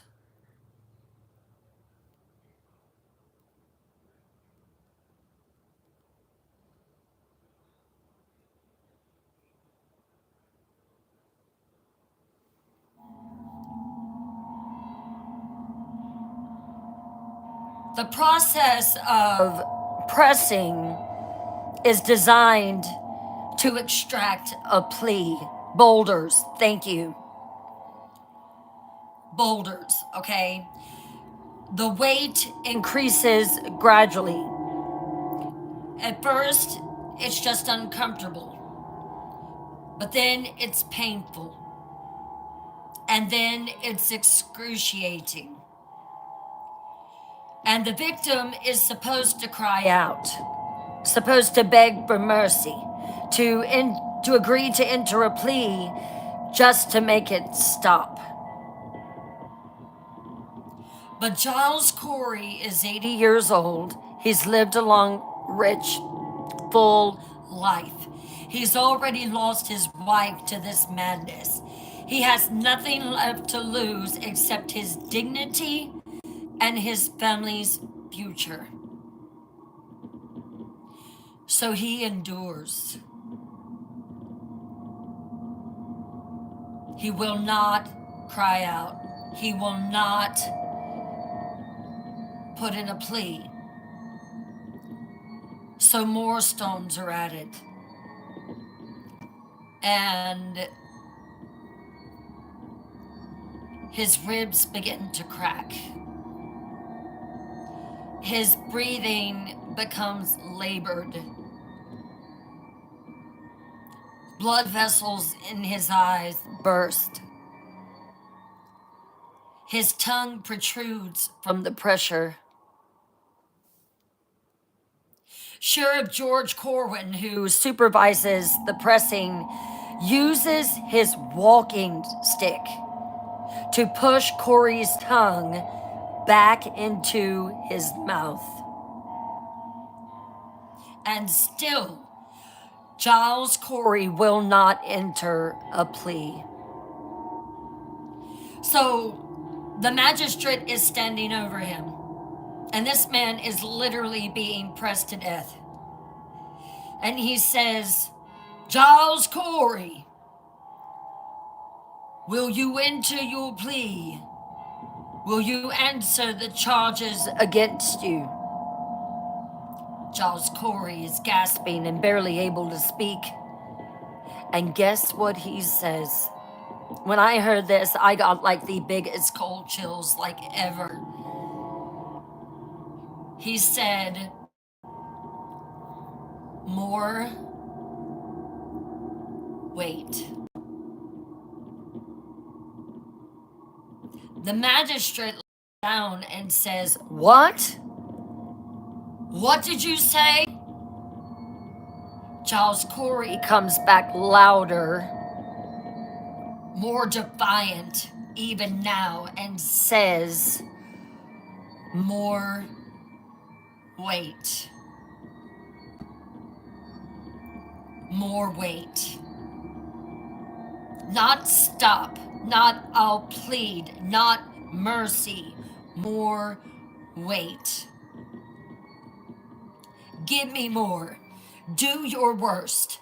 I will not break for you. Seekers, the pressing continues for 2 days. September the 19th and into September the 20th. More stones are added on top of this poor man. More pressure, more agony. Giles Corey's body is crushed slowly. His ribs splinter like chicken bones. His organs compress. He can barely breathe. Will not plead. On September the 19th, after 2 days of torture, Giles Corey finally dies. Crushed under the weight of stones, never convicted, never tried, never giving them the satisfaction of breaking him. Now, I want you to pause with me because Giles Corey is 80 years old. He could have pled guilty, been tried, been convicted, and been hanged a quicker death. Instead, he chose to be crushed to death over 2 days. Why? Why would he do that? We already said it. Because he wanted to protect his family and he wanted to protect his future. He wanted to protect his family inheritance. He wanted to keep his dignity. He wanted to be defiant in the face of death. He wanted to be heroic, and he was stubborn as hell. He protected his family's property. His sons-in-law inherited his land. He maintained his dignity. They couldn't make him participate in his own persecution. He sent a message to them basically saying, I will die before I legitimize this corrupt system. And he became a legend. Over 300 years later, we're still talking about Giles Corey's final words, more wait. He absolutely was a hero. Now, here's some real talk. Could you do what Giles Corey did? Could you endure that kind of death for principle? Be honest. Drop a yes, a no, or a maybe.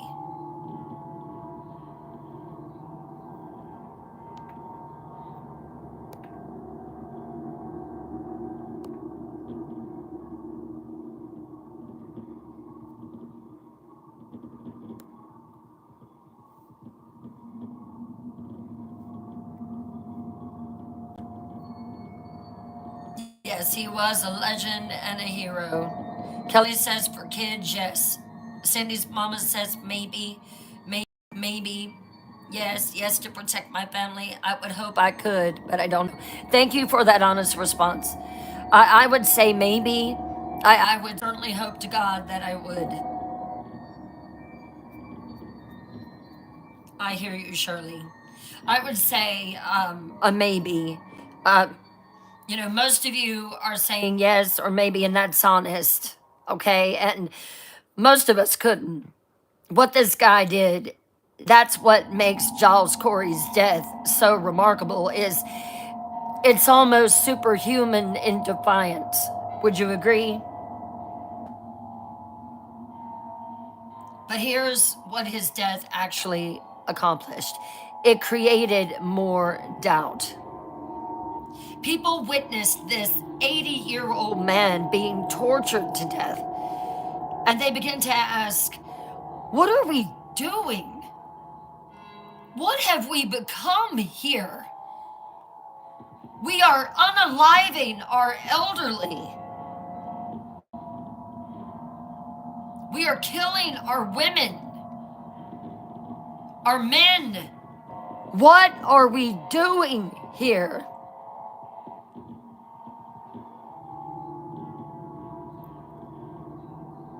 September the 22nd, 1692, 3 days after Giles Corey's death, 8 people are executed in a single day. Martha Corey, which I'm sure when she heard that her husband had died, she was probably ready to go. Giles Corey's widow, Mary Etsy, age 58, Rebecca Nurse's sister, that was also accused of witchcraft. Anne Pudator, age 70, accused by her stepdaughter of being a witch. Alice Parker, age 60, a very sharp-tongued woman. Mary Parker, age 55, no relation to Alice. Wilmot Red, age 60, known for fortune telling. Margaret Scott, age 77, a beggar and an outcast. Samuel Wardwell, age 49, confessed under torture and then recanted. 8 people, 8 nooses, 8 carts. The largest mass execution in Salem's history. But 2 voices from that day echo through time. Mary Etsy was the sister of Rebecca Nurse and Sarah Cloyce, all 3 sisters accused. Rebecca has already hanged, and Sarah is still in prison. Mary Etsy has been through the trial process. She's been convicted of spectral evidence. She knows that she's going to die. But before she does, I showed you the picture. She writes a petition to the court, and it's one of the most eloquent documents to come out of Salem. Here was her petition.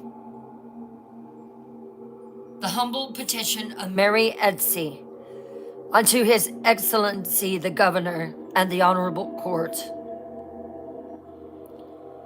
I petition to your honors not for my own life, for I know that I must die, and my appointed time is set. But I humbly beg that your honors would be pleased to examine these afflicted persons strictly and keep them apart some time and observe their behavior. She's talking about these afflicted girls. I know in my own conscience that I am innocent of these charges, but I am willing to submit to God's will and to die for that which I did not do. If it be possible, no more innocent blood be shed.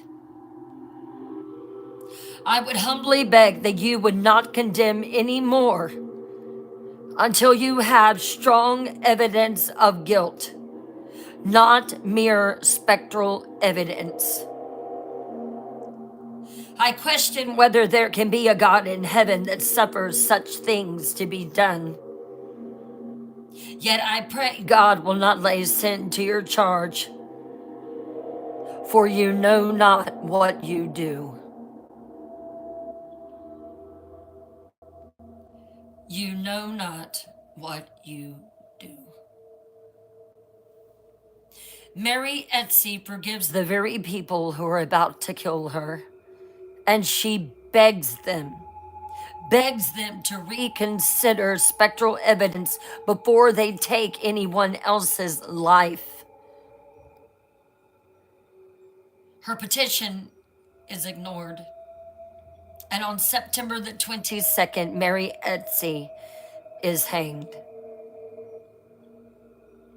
I question whether there can be a God in heaven that suffers such things to be done.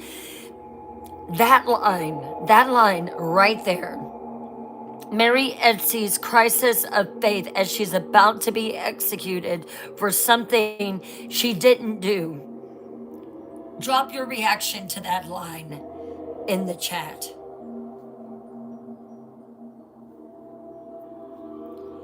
You know, there are many things that I question about that. How can these things happen? How are these things allowed to happen?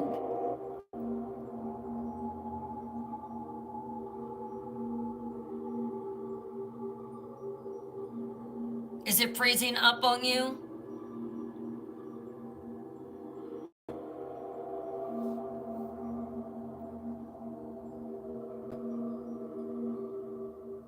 Are all of you experiencing this?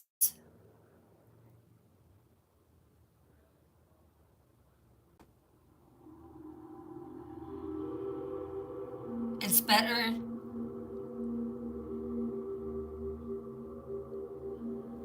Okay.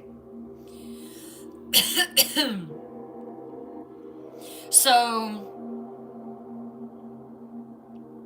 that is a very deep question. When you hear children being unalived, when you hear, different things happening, when you see a baby that has cancer, you're wondering why. Why would God allow that?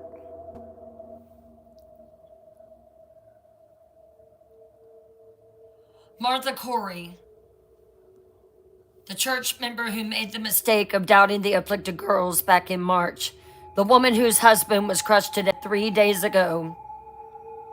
She's 65 years old. She's been in prison for 6 months.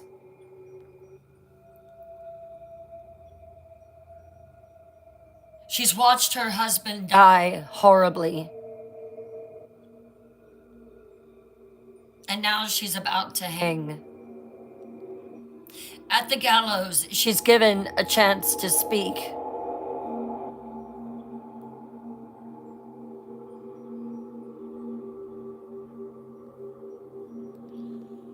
Martha Corey is tired. She's sad. She's broken. Her husband is no longer there, but she is still defiant. And this is what she says. You are all going to hell for what you do here. God will judge you for murdering the innocent. And when you stand before him, you will have to answer for this day.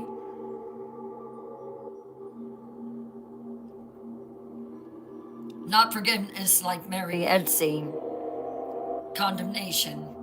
A promise of divine judgment. And Martha Corey is hanged. 8 bodies swing from Gallows Hill on September the 22nd, 1692.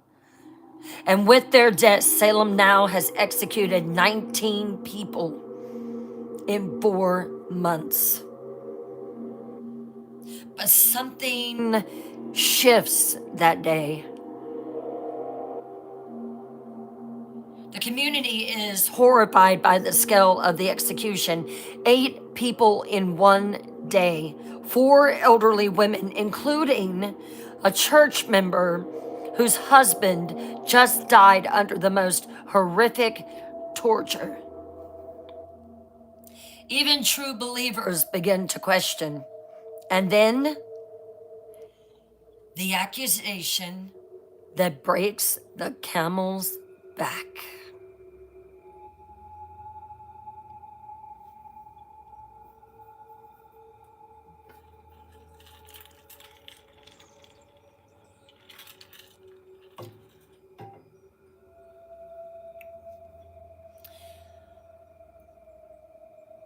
These afflicted girls have become drunk on power.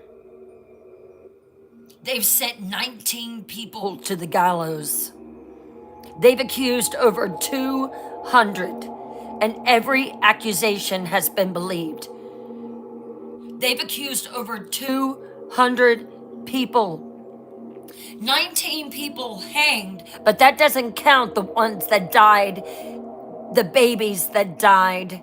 So it's technically more. They think they're untouchable. So they get bolder. They start accusing people that are too powerful. People with too many connections. People who cannot be touched without consequence. These are the accusations that break the witch hunt. October 1692.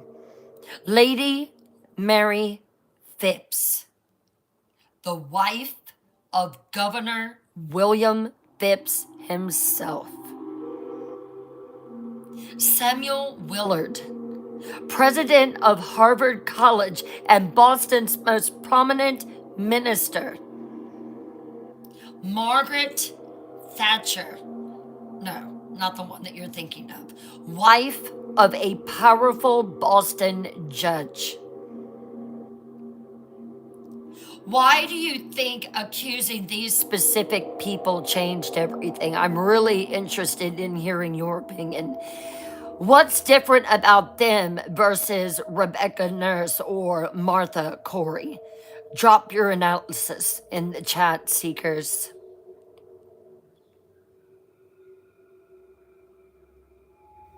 What's the difference here?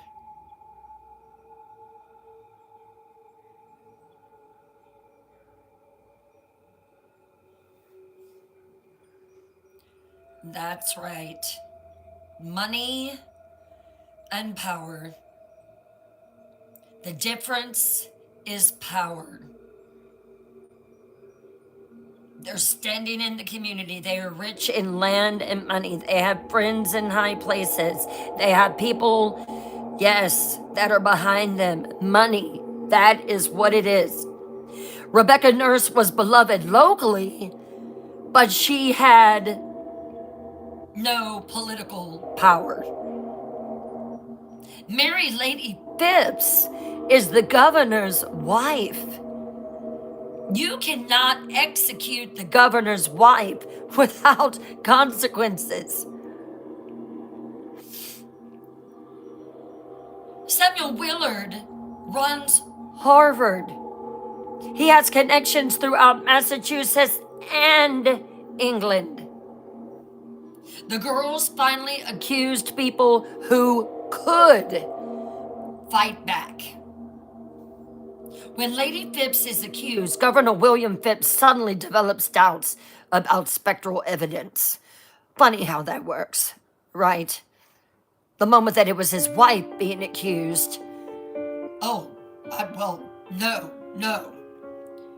When Samuel Willard is accused, his congregation immediately declares the accusation false and stands behind him. These accusations are dismissed immediately, and the girls are told that they are mistaken. And suddenly, a crack appears in the system. If these accusations are false, maybe others were false too. October 1692, Increase Mather, Colton Mather's father and even a more respected minister than his son, publishes a document called Cases of Conscience Concerning Evil Spirits. In it, he argues something radical. Spectral evidence is unreliable. The devil can appear in the shape of innocent people to cause chaos and false accusations. Therefore, spectral evidence alone is not sufficient for conviction. And he writes the line that will help end the trials. It were better that 10 suspected witches should escape than that one innocent person should be condemned. That principle, better that 10 guilty escape than one innocent suffer. This is foundational to modern justice systems. Question: do you think we still follow this principle today? Drop a yes or a no.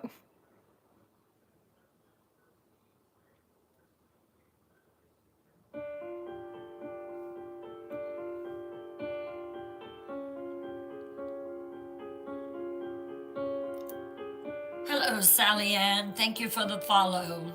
Hope you're enjoying the paranormal. So, the principle does exist in theory, but in practice, not always. 14 prominent ministers signed on to increase Mather's document. This isn't one dissenting voice. This is the religious establishment of Massachusetts saying, stop. We've gone too far. On October the 29th, 1692, Governor Phipps dissolves the Court of Oyer and Terminer. The special witch trial court is ended. No more trials, no more executions. It's over. But here's my question that really burns me up. Why did it take the governor's wife being accused for him to shut it down? He certainly had no problem with it before. Why not after Rebecca Nurse, a good Christian woman? Why not after Giles Corey was crushed to death? Drop your thoughts. I just feel so much anger and frustration and cynicism about power. It's infuriating. 20 people had to die before the powerful decided to act.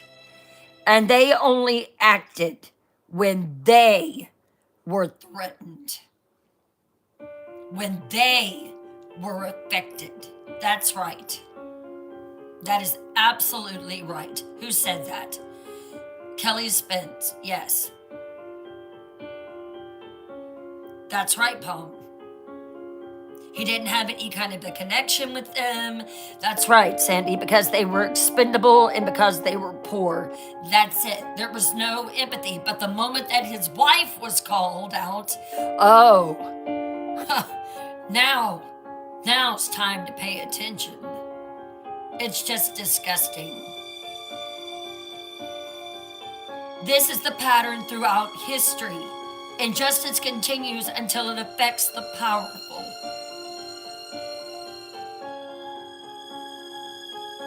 After the Court of Oyer and Terminer is dissolved, about 150 people are still in prison awaiting trial. In January 1693, a new superior court is established with different rules. Spectral evidence is no longer accepted. Higher standards of proof required. More skepticism applied.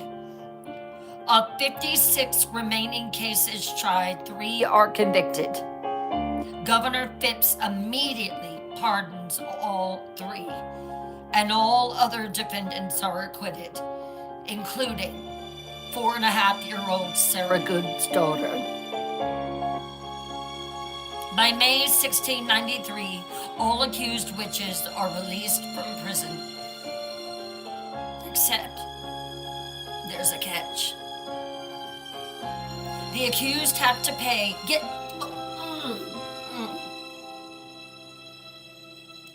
The accused had to pay their own prison fees before they can be released.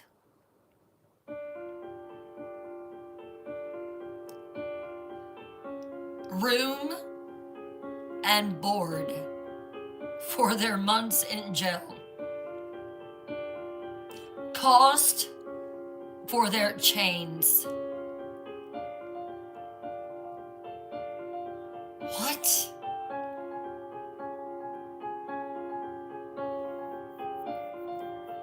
What do you think happened to poor people who couldn't pay?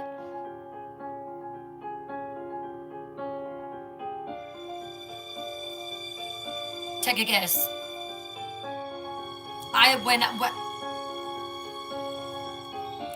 When I heard this,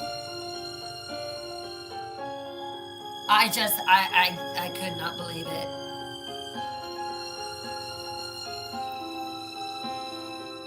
They had to stay in prison.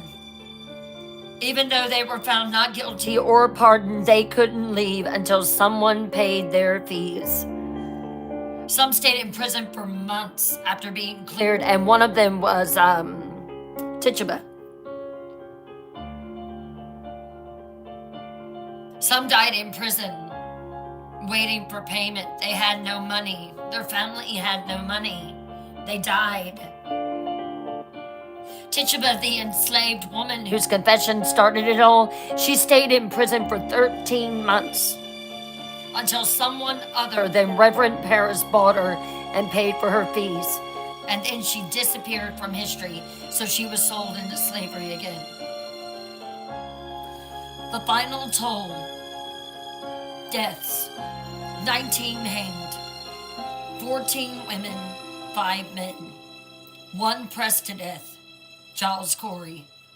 At least 4 died in prison. Several infants died in prison. At least 25 deaths total.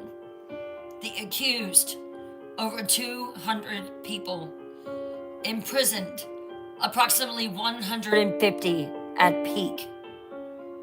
Families destroyed, countless. Legacies ruined, generations.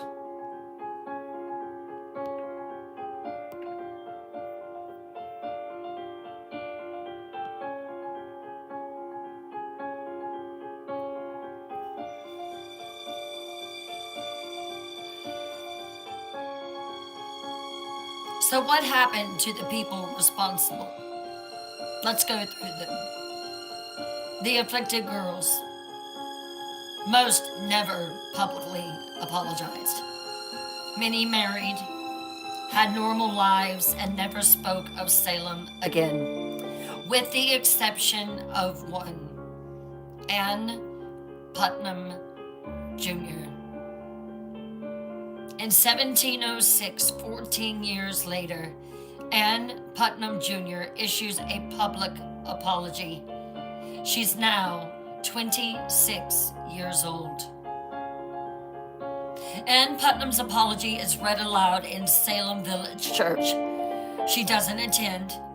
She sends the written statement to be read.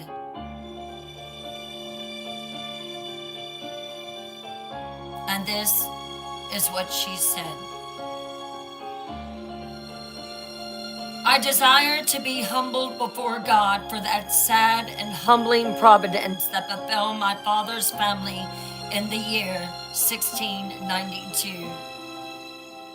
That I, then being in my childhood, should by such a providence of God be made an instrument for the accusing of several persons of a grievous crime, whereby their lives were taken away from them, whom now I have just grounds and good reason to believe that they were innocent persons, and that it was a great delusion of Satan that deceived me in that sad time. I did it not out of anger, malice, or ill will to any person. I am heartily sorry for it, and humbly beg forgiveness of all those unto whom I have given just cause of sorrow and offense.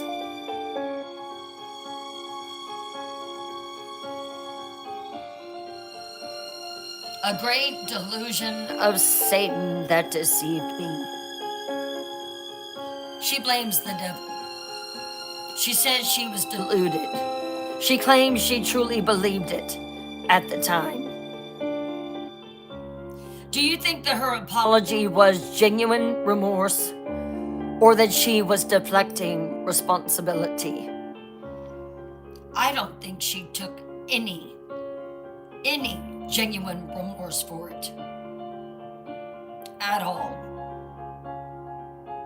She was 12 when it started, 26 when she apologized. She says Satan deluded her. Do you buy that? Drop genuine if you think she truly feels remorse. Drop deflecting if you think she's avoiding responsibility. Complicated if you think it's both.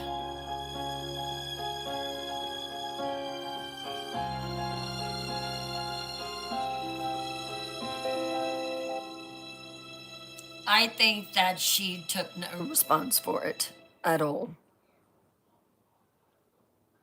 Most of you said deflecting. Was Ann Putnam a child who got caught up in something she didn't understand? Yes. Did she have agency in her accusations? Also, yes. Can someone be both a victim of their circumstances and responsible for their actions? Yes. Can someone be both a victim? Yeah, I think, and responsible for their actions at the same time? I would say yes. Can we forgive a 12-year-old for things a 26-year-old regrets? I think that is the question, isn't it? Abigail Williams disappeared from records and possibly died young. Betty Paris married, moved away, never spoke publicly about Salem. Mercy Lewis married, had children, never apologized. Mary Walcott married, lived in the Salem area, never apologized. Elizabeth Hubbard lived to old age and never apologized.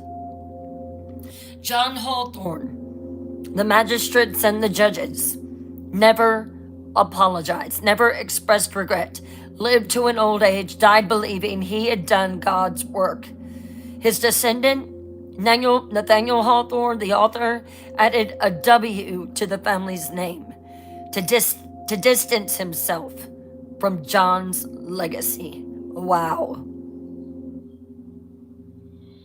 William Stoughton, Chief Justice who presided over most of the trials, never apologized because Lieutenant Governor, he defended the trials until his death. Samuel Sewall, only judge to publicly apologize. In 1697, he stands in church while his apology is read aloud. He takes full responsibility for his role. Every year after, he holds a personal day of fasting and repentance on the anniversary. The Mathers. Colton Mather never apologized, continued to defend the trials, wrote books justifying every execution, argued that the trials were necessary and mostly correct, died believing he served God. Increase Mather expressed concerns about spectral evidence, helped end the trials, but never fully apologized for supporting them initially. The government. 1697, Massachusetts General Court declares a day of fasting and repentance for the tragedy of errors done. 1702, General Court declares the trials unlawful.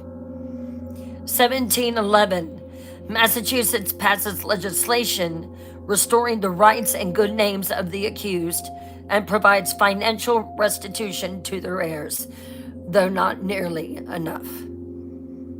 1957, Massachusetts formally apologizes 265 years later. 2001, final five accused are officially exonerated.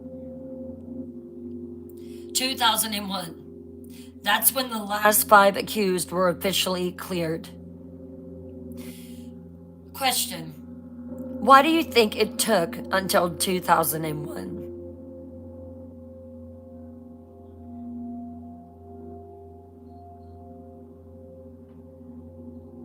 Right. Because admitting wrong is hard, especially when that wrong is schmurder.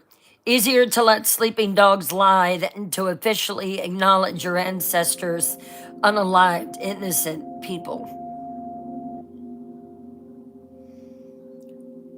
So, after 3 nights of investigation, let's analyze. Why did the Salem witch trials happen, seekers? Modern historians and researchers have proposed multiple theories. Again, the first one was ergot poisoning. I don't know. Again, ergot fungus on rye grain causes hallucinations, convulsions, crawling skin sensations. Salem had a damp 1691 growing season, perfect for ergot. Could explain initial symptoms in the girls. Doesn't fully explain why only certain girls were affected, though, or why symptoms were so synchronized. Theory 2, mass hysteria, psychogenic illness. A psychological response to extreme stress, war, religion, pressure, restricted lives. Symptoms are real, but psychologically generated.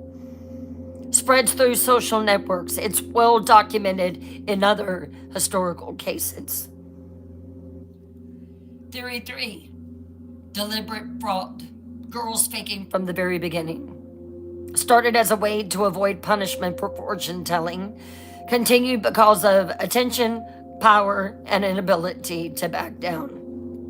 Some accusers may have believed, others knew they were lying. I'm going with number 3. Theory 4, property and power. Which accusations used as weapons in property disputes? Okay, 3 and 4. Putnam family versus their enemies. Ways to seize land and eliminate rivals. Explains target selection patterns. Theory 5, war trauma and PTSD. Mercy Lewis and other witness family members murdered in frontier raids. They think that could have had something to do with it. Unprocessed trauma manifesting as symptoms. Community displacement of war anxiety onto eternal enemy, hodgepodge. Theory 6, religious extremism. Puritan worldview required external evil to explain misfortune. Satan was literally real to them. Witch hunts were seen as spiritual warfare, and doubt was itself suspicious. I still go with 3 and 4, but what do you go with? I don't know. I mean, maybe some girls may have had genuine symptoms or got psychological. Some may have been faking fraud, attention seeking. I think all of them were. Some accusers used it strategically for property disputes. I absolutely 100% believe that. All of it happened in a context of a religious extremism, war trauma, and social fractures. I will go a little bit with the religious extremism. After 3 nights of investigation, what's your theory? I see a lot of 3 and 4s. 4s.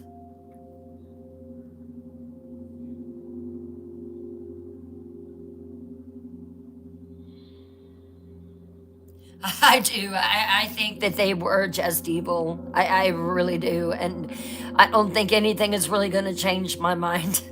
Hello, Starburnside. Um,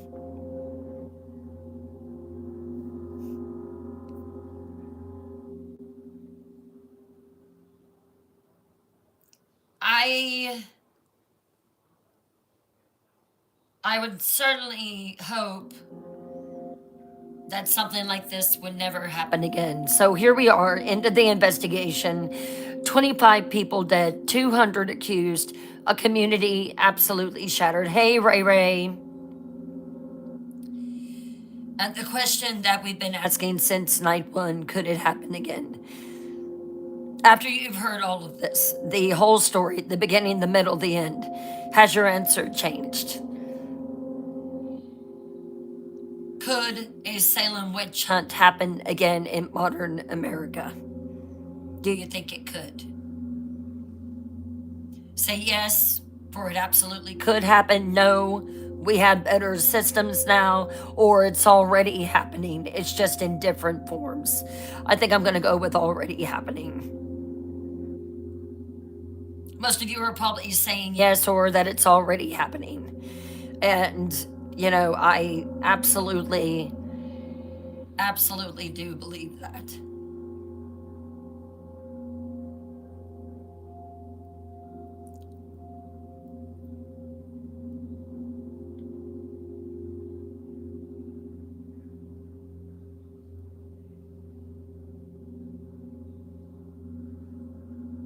And, you know, like pattern number one is unfalsifiable accusations in Salem. I see your invisible specter attacking me. Modern. Accusations based solely on testimony with no physical evidence, impossible to disprove. Pattern number two, believe all accusers without question. Salem. The children have no reason to lie. Modern. Any question of accusers is treated as defending evil. Pattern 3, guilt by association. Salem, if you defend an accused witch, you're accused too. Modern, supporting unpopular people makes you equally guilty. Pattern 4, social contagion. Salem, affliction spread through social networks. Modern, social media, amplification of accusations, pile-ons, and viral outrage. Pattern 5, power used to settle scores. Salem, Putnam family using trials to eliminate enemies. Modern, accusations weaponized in disputes. Pattern 6, system corruption. Salem, court accepting unverifiable evidence. Modern, you can fill that in on your own context. Pattern 7, good people stay silent. Salem, fear of being accused kept people quiet. Modern, fear of being targeted keeps people from speaking up. Pattern 8, only stops when powerful are threatened. Salem, ended when governor's wife was accused. Modern, systems change when elites are affected, but not before. Have you witnessed any of these patterns in your own life, community, or online spaces? You don't have to get specific. Just say yes or no. These patterns are human patterns. They're not specific to 1692. They're specific to how humans behave under fear and social pressure. The targets change. In 1692, it was witches. In other times, it's been religious minorities, ethnic minorities, political descendants, LGBTQ people, immigrants, outside agitators, elites, or deplorables, depending on who's talking, and anyone labeled as other.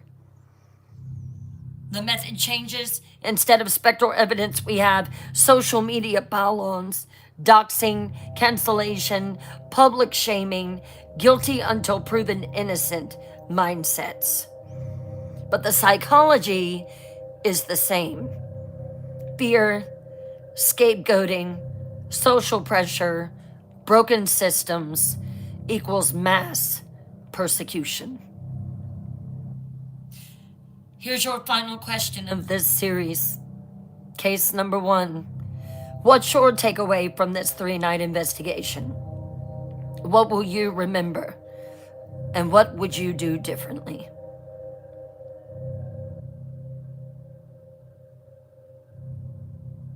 Before we end this investigation, I want to name them.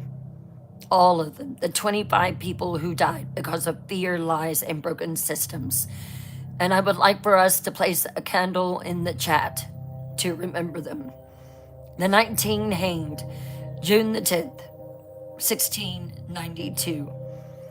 Bridget Bishop, July the 19th, 1692.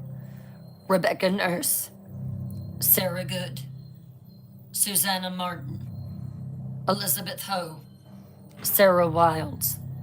August the 19th, 1692.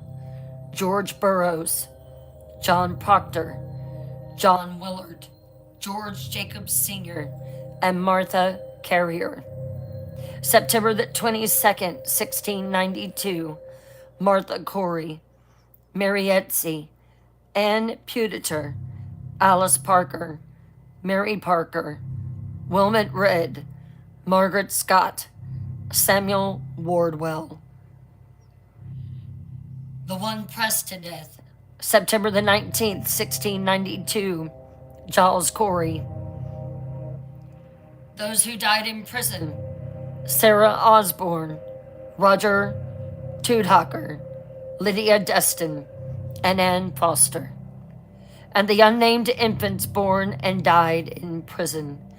25 names, 25 lives, 25 people who deserved better.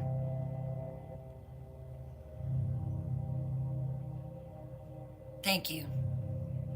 They deserve to be remembered.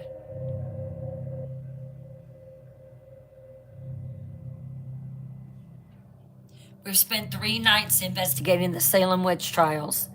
We've examined the evidence. We've analyzed the systems. We've witnessed the executions. And we've learned that the scariest thing about Salem isn't supernatural. It's how easily that it happened.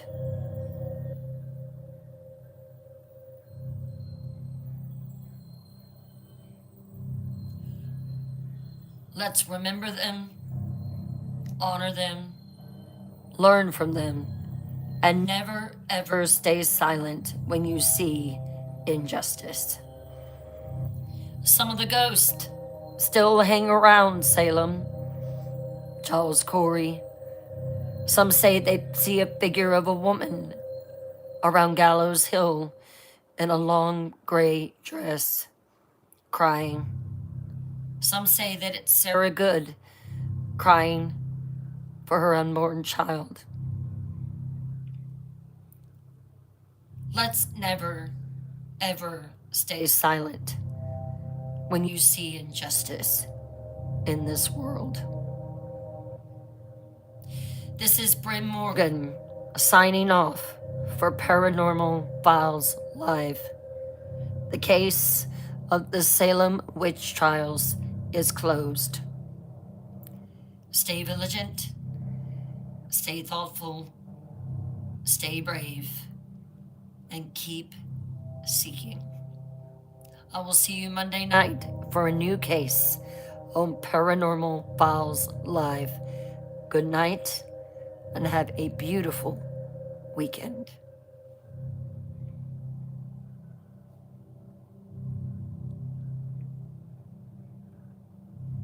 Good night.